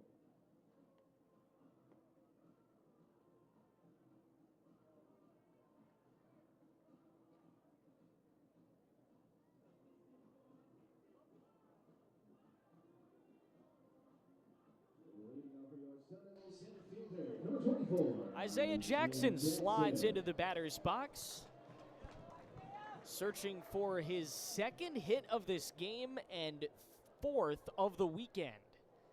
He leads off for Arizona State in the 5th, and oh yes, he has it. Through the 3-4 gap on the right side of the infield, Isaiah Jackson leads off the 5th with a single. 3 innings in a row where Arizona State has led off the inning with a base knock. Second one where it came off the first pitch. Isaiah Jackson ripped that single through the 4-hole. That's the start the Sun Devils need to come back from that blow-up inning. 3 singles now on the weekend, reached on an error last night and has that triple from earlier. They check back and he's in safe. What a weekend for Isaiah Jackson. It's not one of those, unless he has a much louder at bats the rest of the way, that's going to get you, noticed as Conference Player of the Week or anything like that. The ball's outside for 1-0. But you certainly could make an argument here if he keeps hitting like that.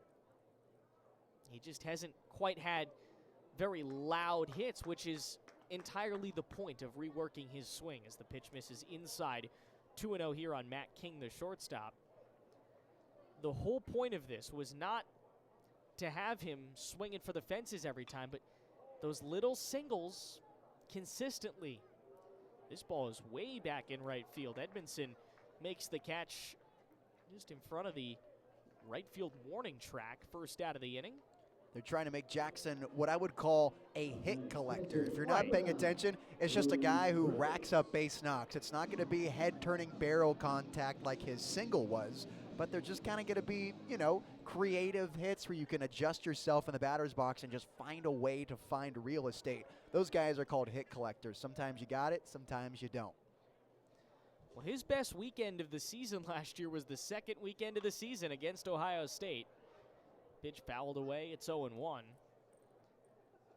would make sense that he'd repeat it in his junior season as well. Brody Briggs, the catcher, standing in. Throw over, and Jackson's in safe. Briggs is just looking for a break here. 2 loud outs to center field, catching barrel on him. Tanaka not having to move that much. Wants to see 1 drop in his third AB. Totaled 4 hits that second weekend of the season against Ohio State. Pitch away 1-1. That was last year. Including 4 RBIs, or rather 2 RBI, and a homer. Also got on with 4 walks. He takes off. The pitch back to the mound. They throw to second. Jackson is out, but just barely. And that was the only out they were going to get. Looked a little bit like a hit and run situation there. Isaiah takes off. He's out at second, but does more than enough to avoid the double play being turned. And Briggs gets on with a fielder's choice. What was funny about that throw to second base is that it looked offline, but Martell came through and swiped the tag on Jackson. It was almost perfectly placed, even though he had to lunge over to his left. So to the 9 spot we go. Beckett Zavorik, 1 for 2 with a hit. First pitch taken for a called strike.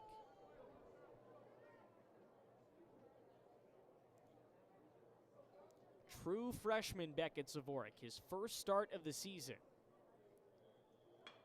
And he hits one in the air to center. Back goes Tanaka. He's under it. For the third out of the inning, it's an L8 to close things down here in the 5th. So we are through 5, and the Devils still in control, but that lead's starting to evaporate We're going to see what happens with Jack Martinez when we come back for inning number 6. It's Arizona State 9, Oral Roberts 5. This is Sun Devil Baseball on ESPN+.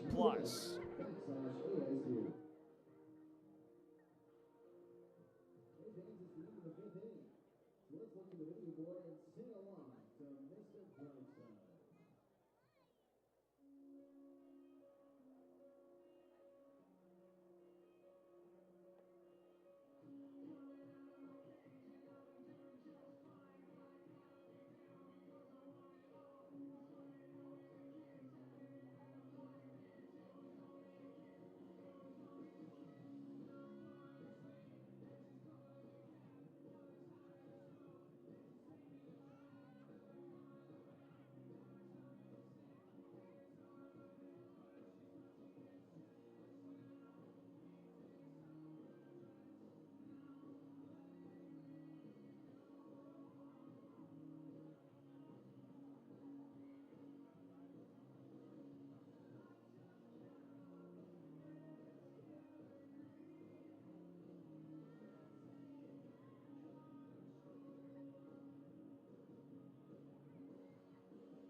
Leading off for the Oral Roberts Golden Eagles, first baseman number 21, Aiden Fender. Headed off to the 6th here at Phoenix Municipal Stadium. Arizona State 9 runs on 9 hits with no errors. Oral Roberts 5 runs on 5 hits with 1 error. Jack Martinez, for the second time in as many starts, into his 6th inning of work and starts it with a ball to Ethan Fender, or rather a high strike.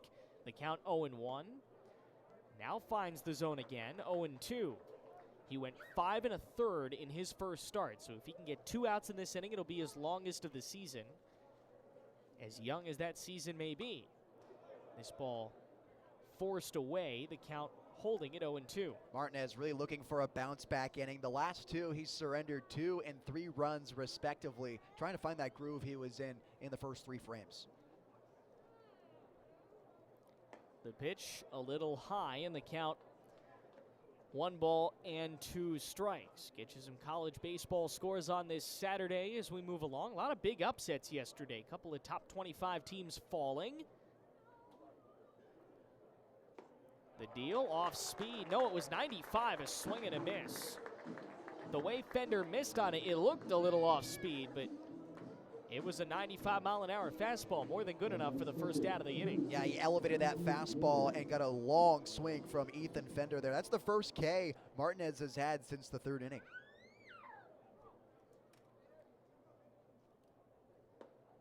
His first pitch to Matthew Maynard is a strike. The catcher who's 0 for 2.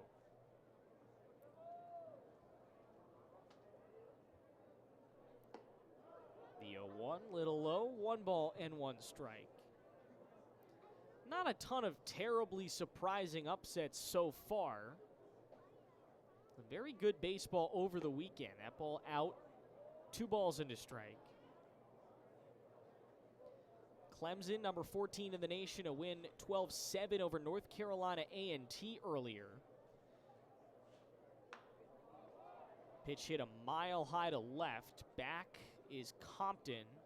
Has it against the Sun, F7 for out number 2, and that'll bring up Keaton Campbell. North Carolina wins their series over East Carolina. 2-0 victory in game 2 there. This is a pretty good win for the number 6 Tar Heels. Your school, Cal Poly, holding tough with Texas A&M, the number 1 team in the nation, up 4-2. There you go. At Bluebell Park in game 2 of the series there. The ball high and in, 1-0. My other school where I got the majority of my college baseball experience, Towson University, holding off Maryland Eastern Shore. 10-0 victory for the Tigers today. Fouled back, it's 1-1. Louisiana, the top 25 upset of the day, took out number 23 Nebraska 4-1 earlier. Good one going between Northwestern State and number 24, Troy's. The pitch is away, 2 balls and a strike. 14-12, the Trojans lead in the top of the 9th inning. You had the real top 25 upset of the day. Number 3 LSU down 5-4 against Omaha, as Martinez works into a 2-2 count. And then number 16 Texas in the top of the 8th, only up 3-2 on Dartmouth. So a couple of top 25 teams around the nation in trouble, just barely hanging on. That ball just barely hanging low, 3-2. This is already the longest of the 2 outings Martinez has had this season. Trying to get him through 6. Looks in on Keaton Campbell, the third baseman. Deals. Ball 4. Oh, my goodness. They appeal. Oh, that is a brutal ball. Martinez really missed out on that one. He wanted that pitch. He's been trying to hit that outer half of the zone for strike 3 all day. Sometimes he gets the call, sometimes he doesn't. This time, doesn't fall his way. So Campbell with a 2-out walk. Martinez trying to avoid allowing that to affect him. Fires high and in, a ball, no strikes. 6 innings, 5 runs. Not the prettiest of outings, but more than good enough for this pitching staff. Martinez delivers, breaker into the zone, 1-1. I'd say more than good enough for this offense, because you know the runs are going to be produced by the ASU bats. It's the matter for the Sun Devils is just holding down the opposing team. Still in line for the win. Josh Butler still in the Sun Devil bullpen. Swing and a miss, strike 2. Yeah, pulled the string on that changeup right there after dealing fastball 92, 94. A little change of direction, changes speed to Davis. 2 out in the inning. 1 ball, 2 strike count, with Keaton Campbell leading off first for Oral Roberts. The deal. Swing and a miss, strike 3. Jack Martinez completes inning number 6 and faces only 4 batters in it. He may be in line for a 7th. We're going to have to see as we go to the bottom of the 6th. It's Arizona State 9, Oral Roberts 5, Sun Devil Baseball here on ESPN+. $8 per game. Select 8 Sun Devil home games at work for your schedule. Visit the ticket information table on the concourse to lock in your seats today. All right, fans, it's time for the Bar S Smart Choice Trivia. Today we have TJ, who will get a chance to show us their Sun Devil baseball knowledge and compete to win a Bar S prize of their choosing. All right, TJ, we've got 3 prize options for you. An easy question gets you a Bar S hot dog. A medium question gets you a Bar S t-shirt. Or a difficult question gets you 3 Bar S hot dogs for your entire row. Which question would you like to answer, TJ? Hard. All right, let's see the hard question here up on the board. Which Sun Devil holds the record for highest single-season batting average? A. Kevin Roman, D. Dustin Pedroia, C. Odie McDowell, or D. Paul LaDuca?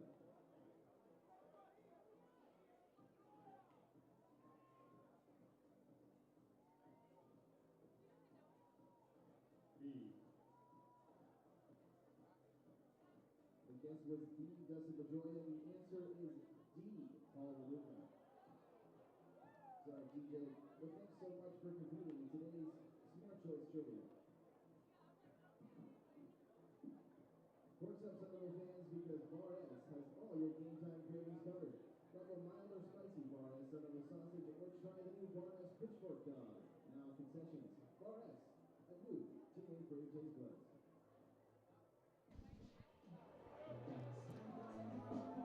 9-5 Devils. We kick off the bottom of the 6th inning, and New Contreras back up for the first time since a big home run to left field in his most recent at bat. Takes ball 1 upstairs. Connor Johnson, another inning of work, was pretty good actually in his first. Came in a tricky spot. This ball off of his mitt to second base. Shark can't get it away. Assuming that's an infield single, News on with his 3rd hit of this game, 3rd hit in as many at-bats. And that bobble was costly there for Shark. He might have had an opportunity to throw out Contreras at first base, but because he had trouble on the transfer, bobbled it between his left and right hand, that bought some more time for the 3rd baseman to get first safely. The words from Willie Bloomquist when asked about Contreras and his production at the top of the lineup yesterday, that you guys know when New gets going, he's something special, and we've started to see that here. 3 hits in 4 at-bats. He's reached every time today. I'd called it in the presser Ryan Campos-esque, and that's exactly what it's been. He checks to first, and Contreras in safely with Kian Vu at the plate. Campos was not always going to have the best day at the plate. He had a lot of, big hits, but he wasn't always smacking balls all over the park. A lot of times he'd just come up and work a good at bat and get on with a walk, and that's what New did yesterday. But just like Campos, sometimes he'll come back and he'll have a 3-hit day. And that's just so nice to have at the top of your lineup with your leadoff hitter. Vu has 2 hits in 3 at-bats. He takes it away for a ball and a strike. When typically when you see your leadoff man, it's a guy who sees a lot of pitches and brings back the scouting report to your man on deck. Contreras just ambushing early in the count. And honestly, I like that approach. You want to get the production going. You want to get your guy on first and get your big boppers in Kian Vu, really Brandon Compton and Tobias. It's a low strike to the chagrin of this Saturday Phoenix Muni crowd. Pretty good one on hand, certainly more than last night. A couple thousand you would expect. And don't look now with Contreras, triple away in the cycle. Ball and 2 strikes here on Vu. And he hits one off the end of the bat, into the gap in left center. Back Combs, back to Naka. It's over the fence. Kian Vu sneaks out a 2-run shot. And the Devils hit double digits at 11-5. Wow. Hung curveball. Kian Vu stuck his barrel out there and let the head of the bat do the rest of the talking. Opposite field bomb. How about the strength from Kian Vu? That ball just got up and kept carrying until it found a way over the fence. Combs tried to climb the wall. He couldn't. And now a mound visit with some action in the Oral Roberts bullpen that may result in our second pitching change of this game. It most certainly will, as Connor Johnson gets tagged for a couple more runs and exits, with the Devils leading 11-5. Let's step aside. New arm coming for Oral Roberts. Back in a moment. This is Sun Devil Baseball on ESPN+.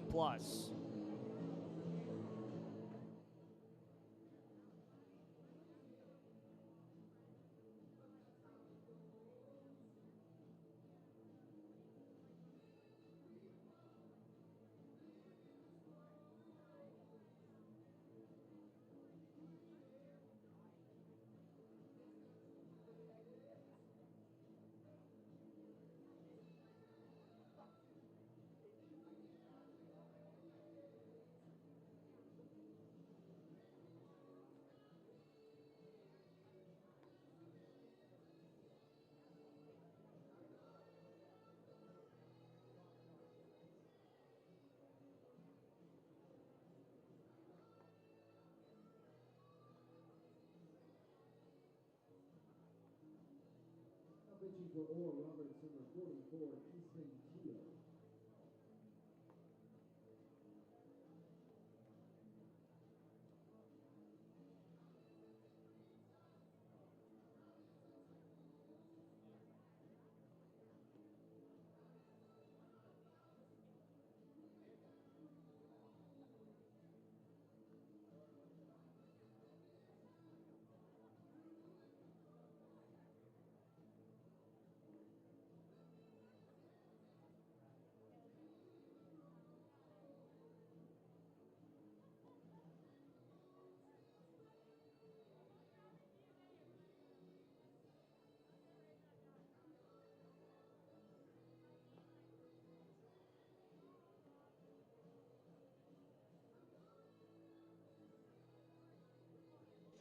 Easton Teal out of Choctaw, Oklahoma, the new arm for Oral Roberts, and the line done officially on Connor Johnson, who goes 2 innings in relief, 4 hits, 3 runs, all of them earned, Nate Mills, no walks and no strikeouts. That K column empty for Arizona State. Neither one of the 2 Oral Roberts pitchers that we've seen in this game has a single strikeout. Yeah, that's a tip of your cap to this ASU offense. Swinging at ones they like, taking ones they don't, and doing damage on ones that catch too much of the zone. Teal into this game after throwing an inning against Arkansas. Pine Bluff delivers a strike on Brandon Compton. Boy, this is trial by fire. You put him right into the heart of the order, and Compton nearly takes him for a ride, puts that ball out down the left field line, foul. Best hitter in the lineup, and not only is he the best hitter in the lineup, he hasn't exactly had a great day. He's due. Compton ready for the 0-2, and he smacks one down the left field line, just foul. That ball a little bit further in play, and it's either gone or trouble for the new pitcher, Teal. The righty deals to Compton. This one hit the other way. This might have a chance, and it just goes foul into the corner. Compton is just covering all of the strike zone right now. He's telling this guy, Easton Teal, hey, if you're going to give it to me, I'm going to hit it anywhere in the zone. We just saw him serve it down the left field line and then it scorched one down the right field line. Neither one of those swings were even as powerful as we've seen Brandon Compton. That was almost a check swing, sort of, that he put down the right field line. 0-2. Right side, foul ball. Ooh, that was close. Yeah, that looked fair to me. Almost took out Mike Lusky down there at first base. You wonder if he's standing a little bit further into foul ground or a little bit further back and gets a chance to see that ball play out. Is it a fair ball? Here's the 0-2 again. Compton reaches, grounds it up the middle. Shark on a hop, fields and fires. Good hustle down the line from Brandon Compton, but a 4-3 put out, and that's only the first out of this 6th inning. A lot still to go as Jacob Tobias struts in. And that's what's great about Brandon Compton, too. We've talked about a bit with Isaiah Jackson and how he has changed his approach of not just going power, power, power every time, because Compton could do that. We've seen the power numbers he's generated with his first week of college baseball this year. But, you know, he slaps it down the line. He tried to fillet one down the right field line on 2 swings in a row. He's going to get creative and just stick the barrel out there, and he'll be good with a single. Strike in on Tobias. Single and walk on his day. It'll be an 0-1, and Toby fouls it into the mitt of Maynard at the dish. 0-2. And with Easton Teal, what I saw in warm-ups is he's going to mix that changeup and that 2-seam. Tunneling his pitches, they're going to come out of similar slots, but the velocity is different with that 2-seam, just biting a bit more. Deals it just off the plate from the first base side of the mound. It's 1-2. Oral Roberts looking for a 5-0 start to this season. A caught and a miss from Tobias, rather a 6-0 start. Jacob Tobias down on strikes for the 2nd out of inning number 6. Turns it over for Landon Harrison. First strikeout for this ASU offense this afternoon. That's incredible. And like I said, with the tunneling, he was giving Tobias a steady diet of fastballs. He pulls the string on the changeup. Looks exactly the same coming out of the hand. Real difficult to hold up your swing on a pitch like that. Strike over the plate on Harrison. And to explain the tunneling just a little bit more, it's when a pitcher delivers, the ball comes out of the hand in the exact same spot. As it approaches the zone, it does different movements. Either dives away from the batter, dives below, or dives in. And it's very hard to pick up on because the spin sort of you don't see the spin until a little bit later because that arm slot is in the same spot every single time. So the changeup and the fastball, similar movements, just different velocities. Ball and a strike. This hit to center. Tanaka gets it. And an L8 closes things down in the 6th inning. So Teal comes in, and Easton Teal able to get Oral Roberts out of it, but not before a nice home run from Kian Vu. Puts up 2 runs on 2 hits with no errors and the bases left empty. The Devils are starting to pull away with an 11-5 lead. We go to the 7th, and Arizona State leading by 6. It's Sun Devil baseball here on ESPN+.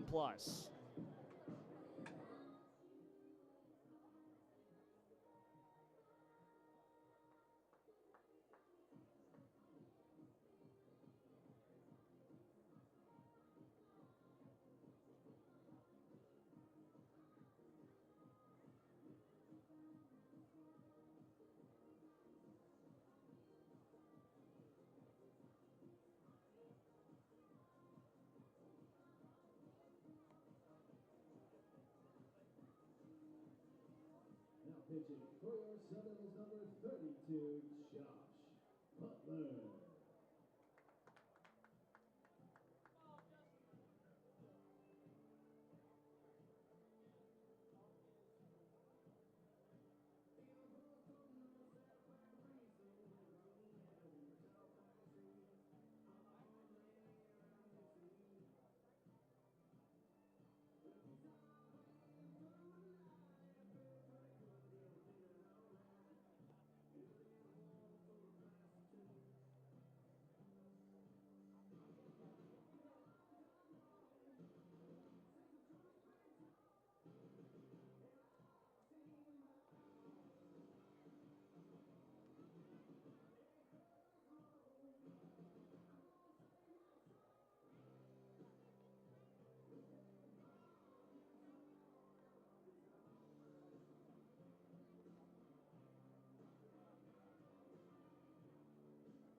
To the 7th we go, and Arizona State cruising on this Saturday afternoon.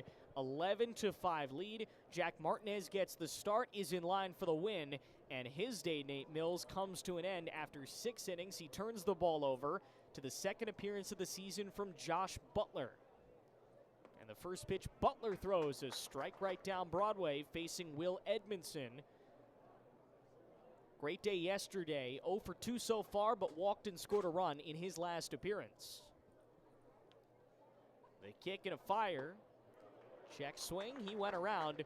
Quick start for Butler, 0-2. Big frame on Josh Butler, the local kid from Phoenix, Arizona. 6'7", 225 pounds out there on the mound. Made his first appearance against Ohio State. Pitched 2 innings there with 3 Ks. Yeah, we said he went 2 as the ball goes low and out.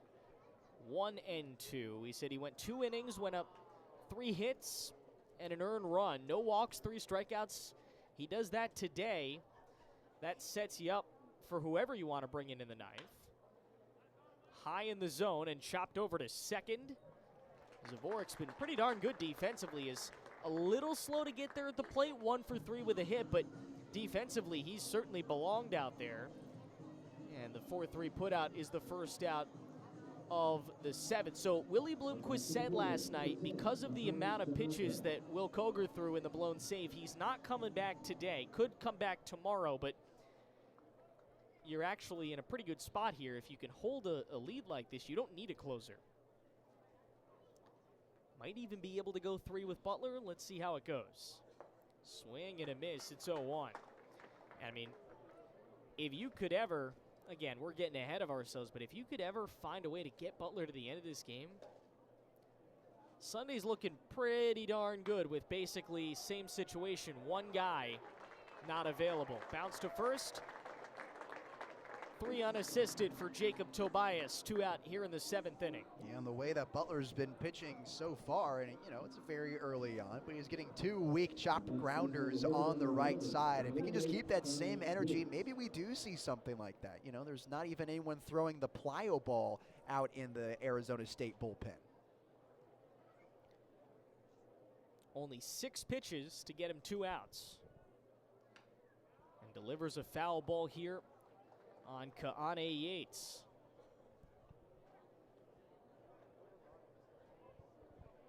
Even if you go one more guy and they go one inning and you still get him, whoever it is available tomorrow, bullpen has actually worked out real well here. The 0-1 is now 0-2. That's what a good starting outing can do for you. Ben Jacobs going 5 yesterday. Martinez 6 here. The 0-2 low and away. Yates barely hung on there. 1-2.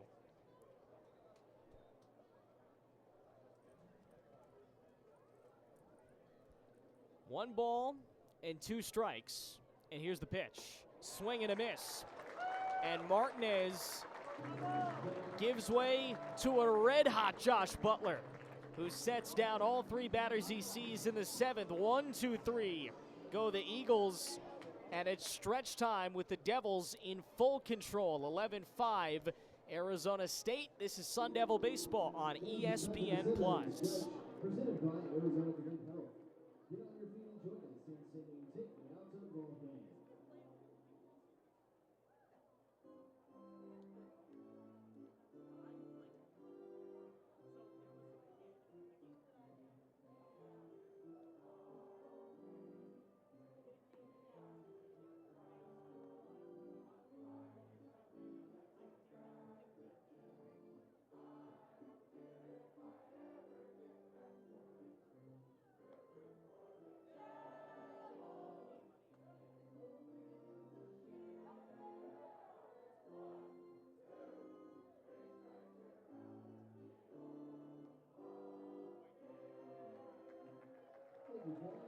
Remember to find health coverage that works for you. Visit Arizona Complete Health online at healthforlifeaz.com.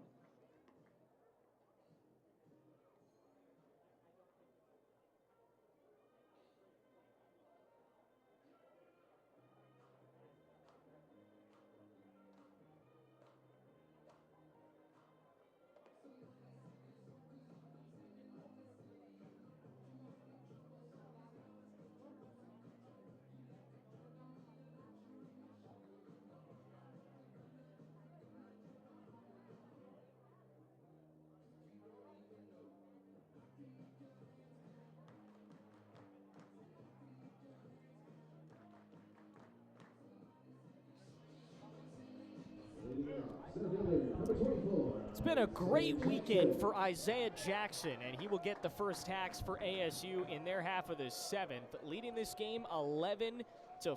And Ijax, the lefty hitter, takes ball 1 through the wickets of Maynard behind the plate. And Maynard might have just gotten crossed up that time.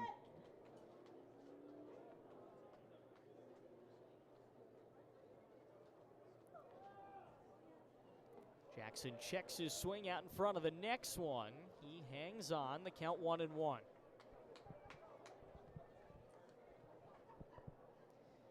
On Isaiah's line today, ground out in the first, triple in the third, single in the 5th. Grounds one sharply to second. Shark miss, plays it, and Isaiah's on for a 3rd time.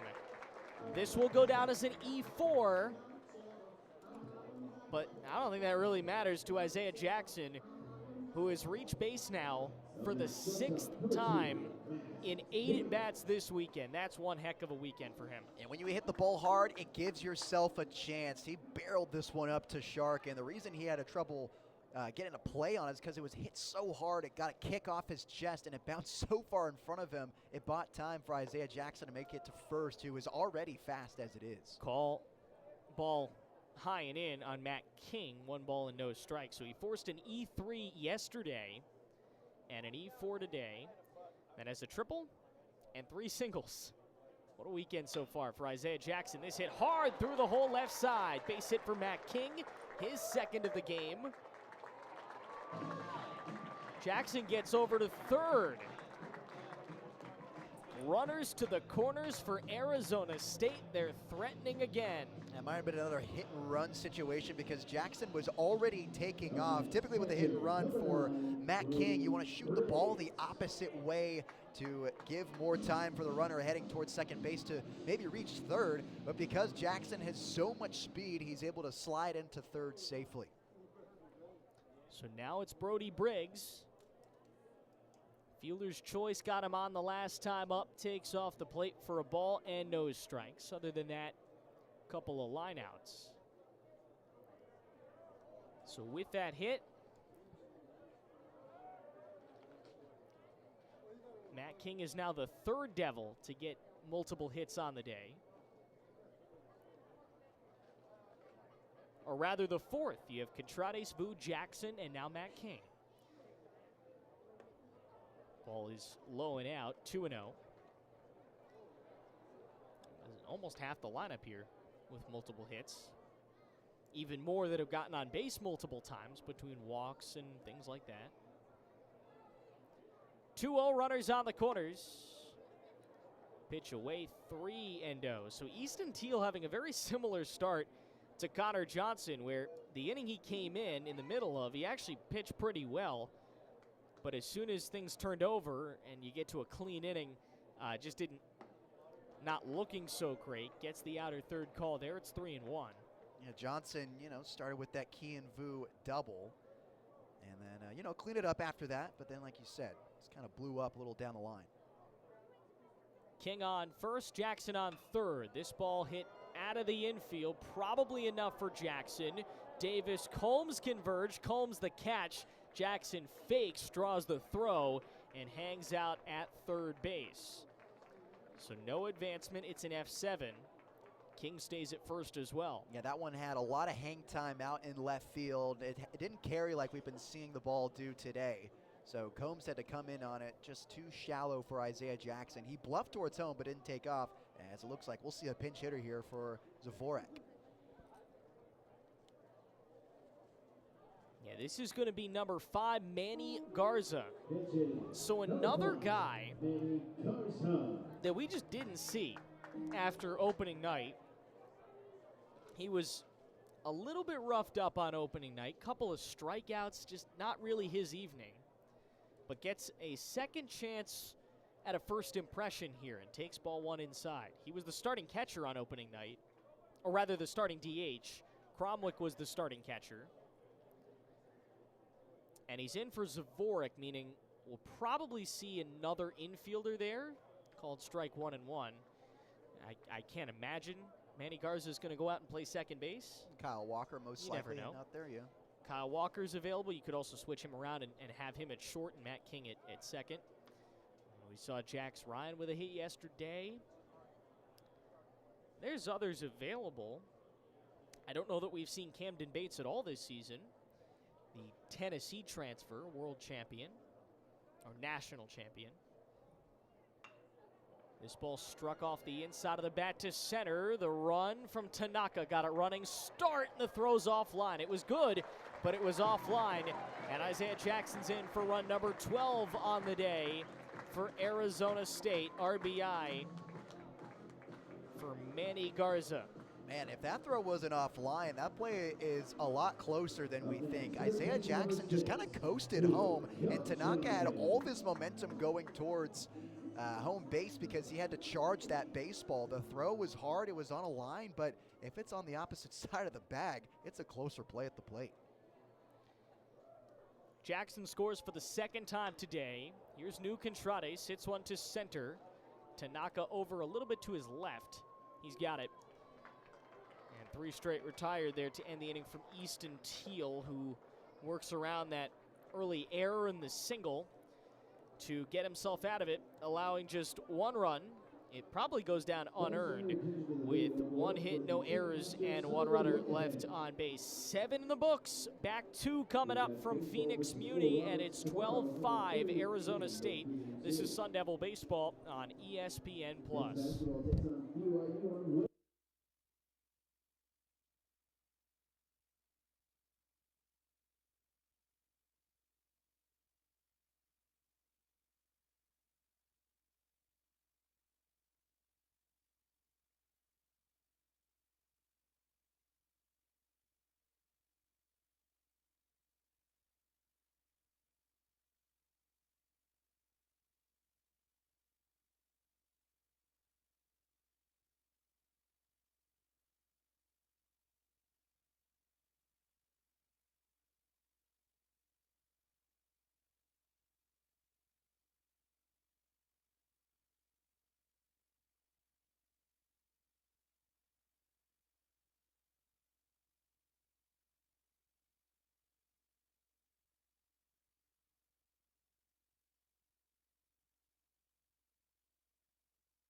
Josh Butler gets his second full inning of work out of the bullpen here in the 8th inning.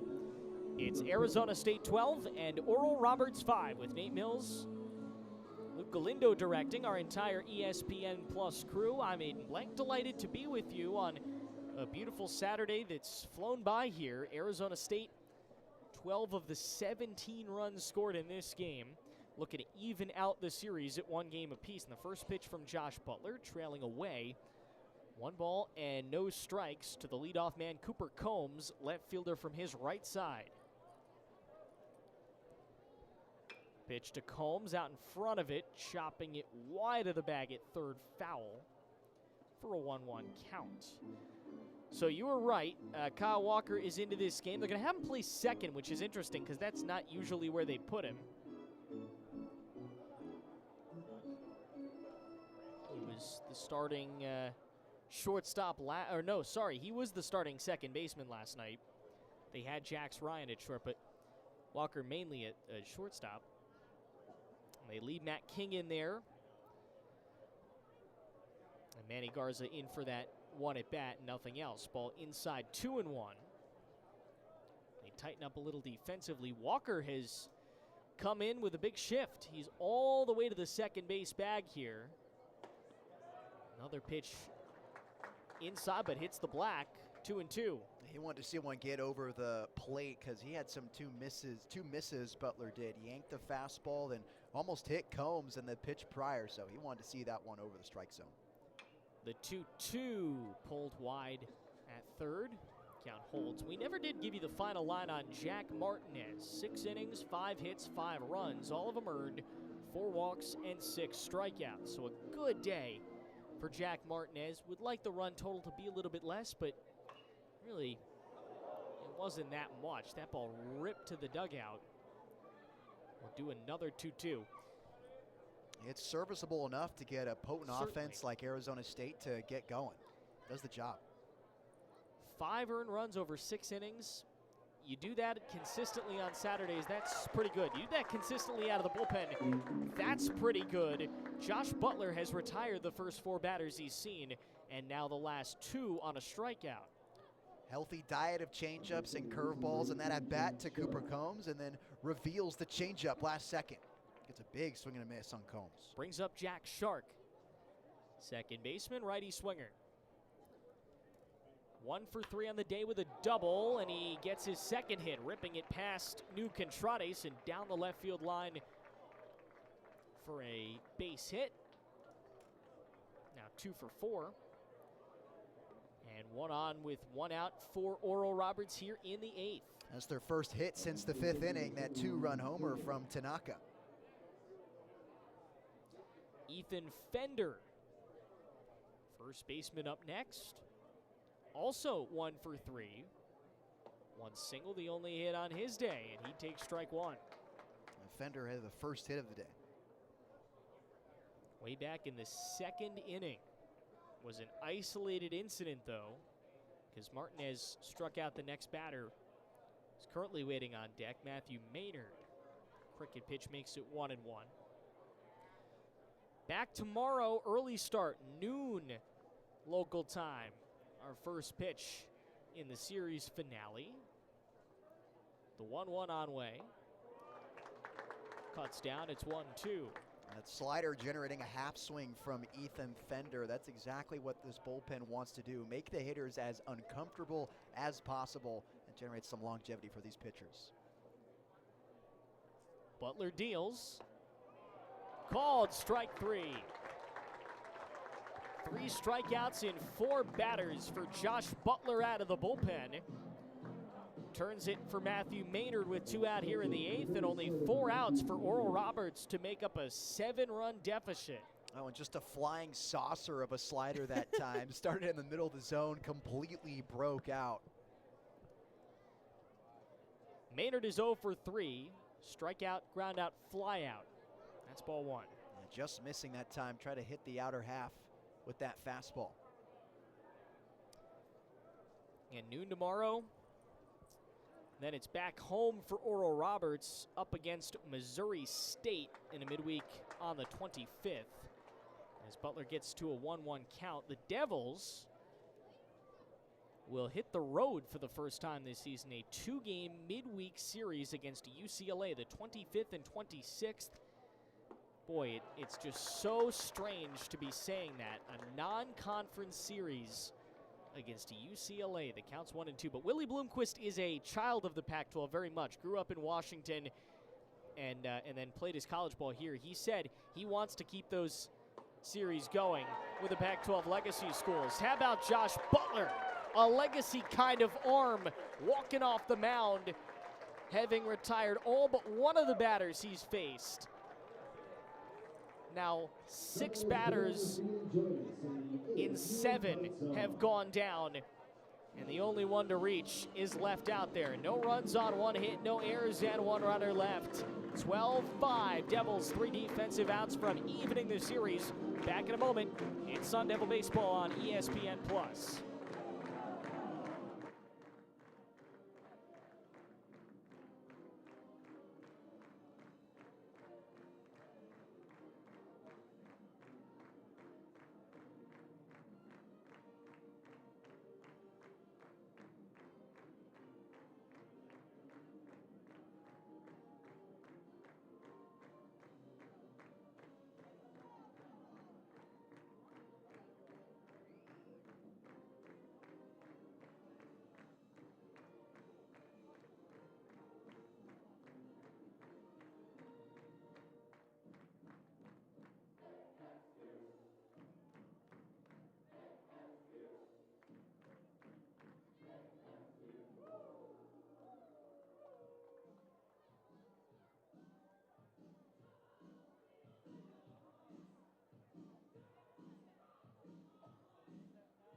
Offensively, the Eagles number 41, Luke Kuchenberger.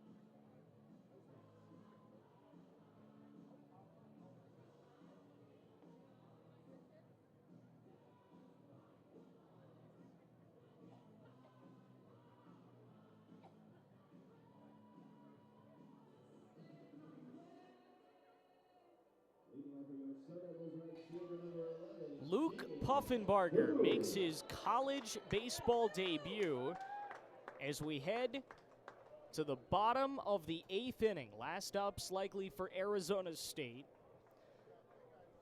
It's the top of the order, Vu Compton Tobias. And Kean takes ball 1, pegged off the dirt. 1-0. We mentioned New is a triple away from the cycle. Now Kean Vu is a triple away from the cycle. The 1-0 to the San Diego native, a called strike, 1-1. Always a good day when your first 2 guys are a triple away from the cycle, huh?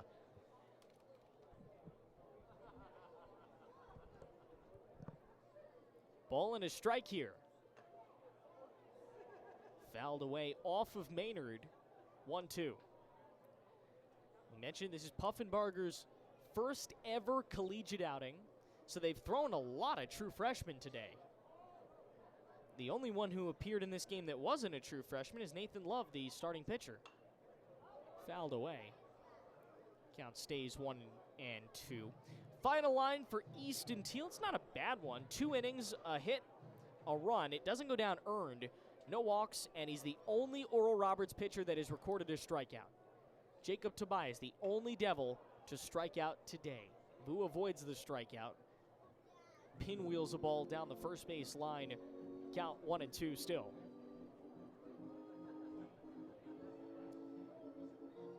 It's an amazing stat if you think about it. All the guys have come up in this game. Only one has not put the ball in play. That's a pretty good day. And right as we say that, there's two. Kianvu down on strike swinging. A pretty good day for him. That's not going to damper it at all. Homer, double, single. In 5 at-bats, he's 3 for 5. That's pretty good. Here's Brandon Compton, and we'd like to see a little bit of a big swing from him here. We've yet to really see him clobber a baseball like he did on opening weekend here. Still a lot of baseball left. And he's found ways on base otherwise. Takes a strike in the outer black, but you'd like to see him get into one. Keep that confidence riding where it was last week's Pac-12 Player of the Week, or Big 12 Player of the Week. Even I'm not adjusted to it. The count is 0-2. Funny thing about Brandon Compton is that although he's not having a flashy day like he typically does with loud sounds coming off the barrel, he still contributed to this ball game, as you said a little earlier. A sacrifice fly in the 4th inning, still putting up a run on the board for Arizona State. The deal to Compton, outside for 1-2, and that's something he'll just have to get used to. They're not going to pitch to him. They made that abundantly clear. About 95, though, from the true freshman. 6'5", yeah. Big frame, hurling it in there. He works on the right side of the rubber. Compton a little dribbler foul. Be careful, though. 99 around BC. Even on a day where he is yet to get a hit, that is just asking for trouble. And I don't see much tail or cut on this fastball from Puffenbarger either. Pretty flat. If it catches too much plate, look out below. Tobias waits on deck. Compton looking for his first hit. Ooh, goes down looking. That is a frustrating 3rd strike from Angel Campos at the dish. And back-to-back strikeouts for Puffenbarger out of the bullpen. Yeesh, I do not like that call. I don't agree with that one bit for how consistent the umpiring has been today. That's out of character. It's a little bit frustrating, I think, if you're Oral Roberts here, especially if he gets the out here with Tobias at the plate. The pitch is high, a ball and no strikes. This game's not over, but you're down by 7 runs. The way he's pitching, you'd almost, like, you have a chance to win the series still tomorrow. You'd almost rather say, I'd like him to pitch tomorrow instead, when we are going to have a bit better chance to win it and take the series. But if he goes 1 inning, it's possible he turns around tomorrow. They got someone warming in the Oral Roberts bullpen. Wouldn't that be interesting? First collegiate outing, and you get called in on Saturday and Sunday, high and away. Count goes 3-0 here on Tobias. We do not have a projected starter for Arizona State. Find that out in the post-game press conference. We know Oral Roberts going with Trent Martin. As we mentioned, all 3 of the weekend starters for ORU. This ball fouled back. All 3 weekend starters for ORU are 1-0, or came into this series 1-0 after the wins on opening weekend. Weston Rouse remains 1-0 because he got a no decision last night. 3 balls, 1 strike. You even noticed they gave Toby the green light on 3-0 there. And now he's drawn a walk. His 2nd of the afternoon. Base runner for the Devs with 2 out here in the 8th. Got to be careful, though. They have done some damage with 2 outs. They sure have. The Never Say Die Devils. And Jacob Tobias won't let them go down quietly in the 8th, even though they already have a pretty healthy lead over Oral Roberts. They're not just going to go 1-2-3 here in the 8th, especially after back-to-back Ks. Landon Harrison looking for his first hit of the game. Takes a high strike, 0-1.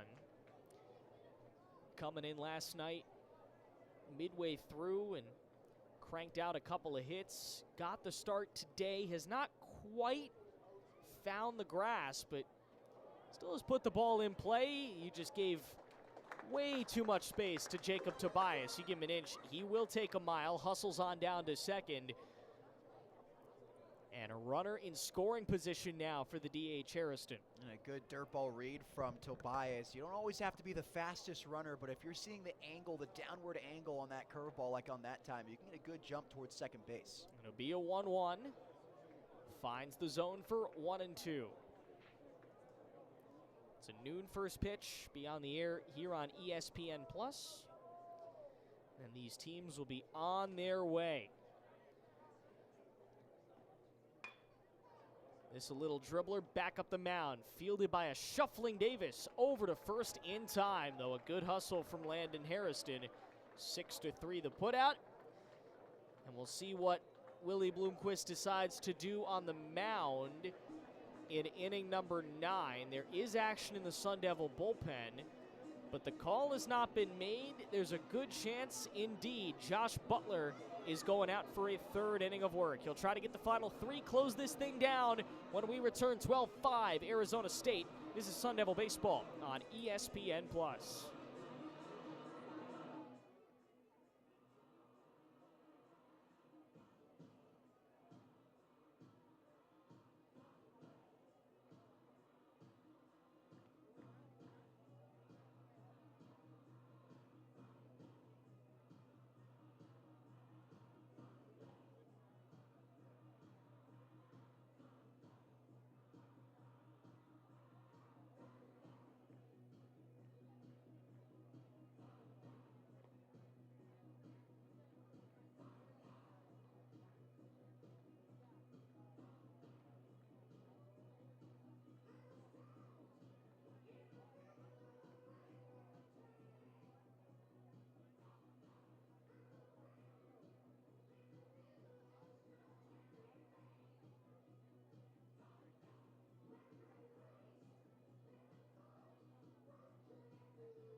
Time to close it down as we go to the 9th inning. Josh Butler, his 3rd inning out of the bullpen. Only the 2nd arm that Arizona State has used today. That would be a season low if they can manage to get out of here without going to another. First pitch, a dust-off inside from Keaton Campbell, third baseman. Walked in his last at-bat. Outside of that, 0 for 2.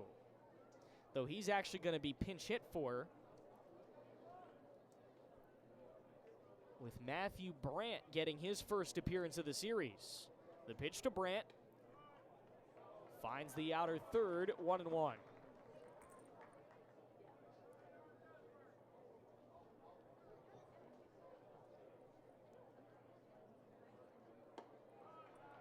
Brandt takes a strike. 1-2 the count. Brandt out of Mansfield, Texas, previously at Howard College. Appeared in 40 games last year, hitting .363 for the Hawks. Fouls one away, stays in the count.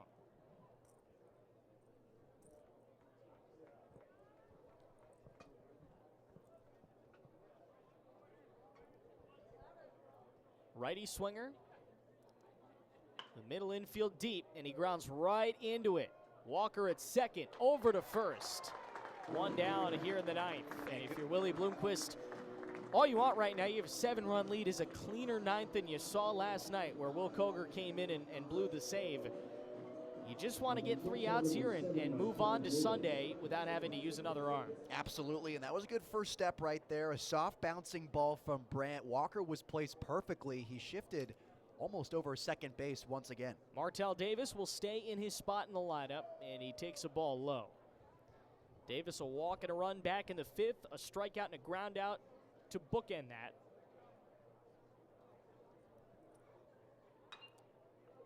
Taps one foul at third. Especially with the way things went yesterday. If the Sun Devils can bag this win just using 2 pitchers, I mean, that's got to be a huge sigh of relief for everyone in that clubhouse. Especially the way Butler has looked in 3 innings. It'll be a 1-1. It's low, 2-1. Double barrel action going on in the bullpen, though. 2 guys warming up for Arizona State. 2-1. Back 3-1. If by chance Jonah Giblin's available tomorrow, you're basically in the same situation you entered today with, where 1 bullpen arm and then the closer Koger not available, and Koger might be available tomorrow. Called strike 3 and 2. I mean, I was at pretty much every one of these here at home last year. I can't remember a time where you came into Sunday with a better bullpen situation than that. Ground ball, Walker again, and he boots it at second. Oh, it rode up his wrist. See how they judge it. Probably an E4. That was a slick hit ball, though. Tough to play. And now a runner aboard as the lineup goes up to Will Edmondson. Yeah, first error of the day for this Sun Devil defense, and it was a tough hop off Kyle Walker. Rode up his wrist a little bit, bodied it in front, though, so not too much damage rolling into the outfield, but played it on the back a little bit. Like to see him charge that just a tad more, keep that clean play in front. Edmondson a walk and a run in the 5th, 0 for 3 beyond that. Runner on, swings and misses. Didn't even come close at 83 miles an hour. Makani Tanaka waits on deck. If you can get it to him, you're chasing 7 with 1 out here in the 9th. A long way to go for Oral Roberts. Butler shoots one into the dirt. It's 1-1. And we know the kind of day Tanaka is having as well. A 2-run home run and a single. Could be the guy that gets a rally sparked for Oral Roberts. Pretty big mountain to climb, though. Butler sets, and he gets strike 2. A sinking fastball that time. A big swing and a miss from Edmondson. 1 ball, 2 strikes. Butler, belt high set. Grounded to third, just off the bag foul. A similar look with that changeup that time. Instead of coming at you in the low 90s, it's 83 miles an hour. Good job adjusting from Will Edmondson. That time, it seemed like he was prepared for another heater, but he kept the foot down, kept the weight behind, and still got a piece of that bat on it. 1-2 deal. Cuts in on him. He fends it off to home plate. The count holding it 1-2. Again, another nice adjustment. It appeared like he was looking for another off speed or a breaking pitch, as he was all on his back foot that time with the fastball. Incredibly late, but still got a piece of it. 1 ball, 2 strikes. Butler steps home and fires a cricket pitch, 2-2. And that's just good discipline there. After fouling off 2 pitches that you weren't necessarily looking for, you leave that one in the dirt. He saw it out of hand. You could just tell all the way in. Very confident take. A ball and 2 strikes. Martell Davis off first. 7-run lead for the Devils with 1 out in the 9th. Butler from the first base side of the rubber. Another foul ball. Boy, Will Edmondson has just fought in this at-bat.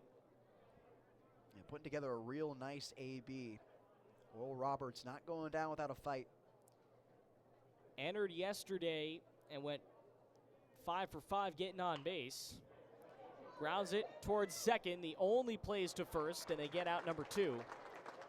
Nice charge from Matt King, and the Devils an out away from closing out a Saturday win to tie up this series. They got to get by Makani Tanaka first. Yeah, smart play by King, not trying to be the hero, because there was a force at second, could have flipped too, but because all of his momentum was heading towards home as he was charging that ground ball, he knew where he was going the whole time, fielded it cleanly, made a nice throw over to first. Davis up to second. He's got a lead there. Butler steps home, and the first pitch high and away. 1 ball, no strikes. Boy, Tanaka's been good today.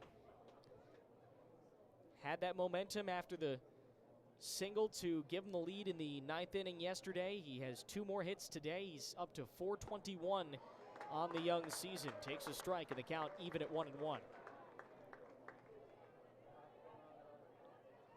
And that's not even to talk about his defensive prowess, and we've seen on full display this weekend. Josh Butler in a 1-1 count here, and the pitch tapped foul off the plate.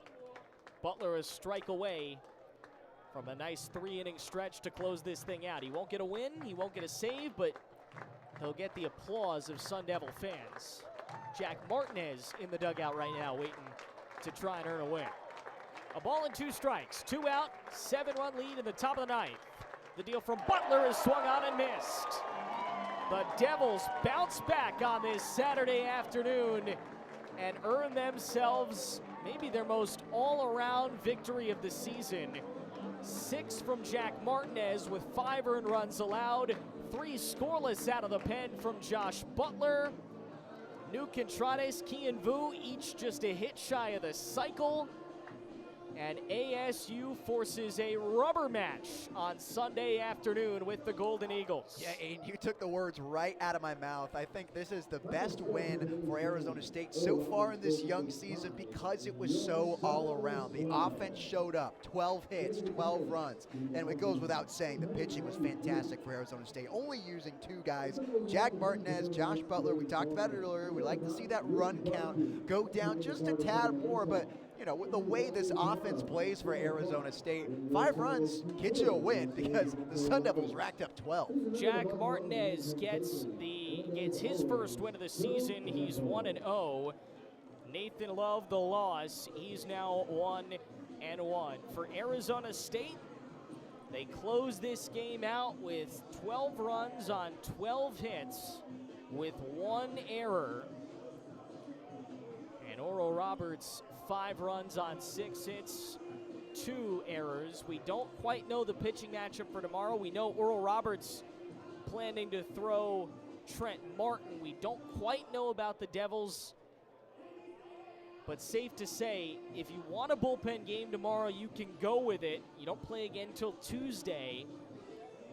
You have options if you're Willie Bloomquist as you try to win this series, take 2 out of 3. Yeah, it's like you said a little earlier. Typically on a Sunday matchup, most of the bullpen has been used for Arizona State. But because it was only 2 guys today, you got a lot more options ready to go and fire at Oral Roberts. And so that's got to feel good for Arizona State heading into tomorrow. And look, we knew Sunday, and on the rare occasion Monday last week, was going to be a question mark for guys who start. But because you gave your bullpen a chance with only using 2 arms today, you got to feel like Arizona State feels good for tomorrow, and especially the way this offense has been producing.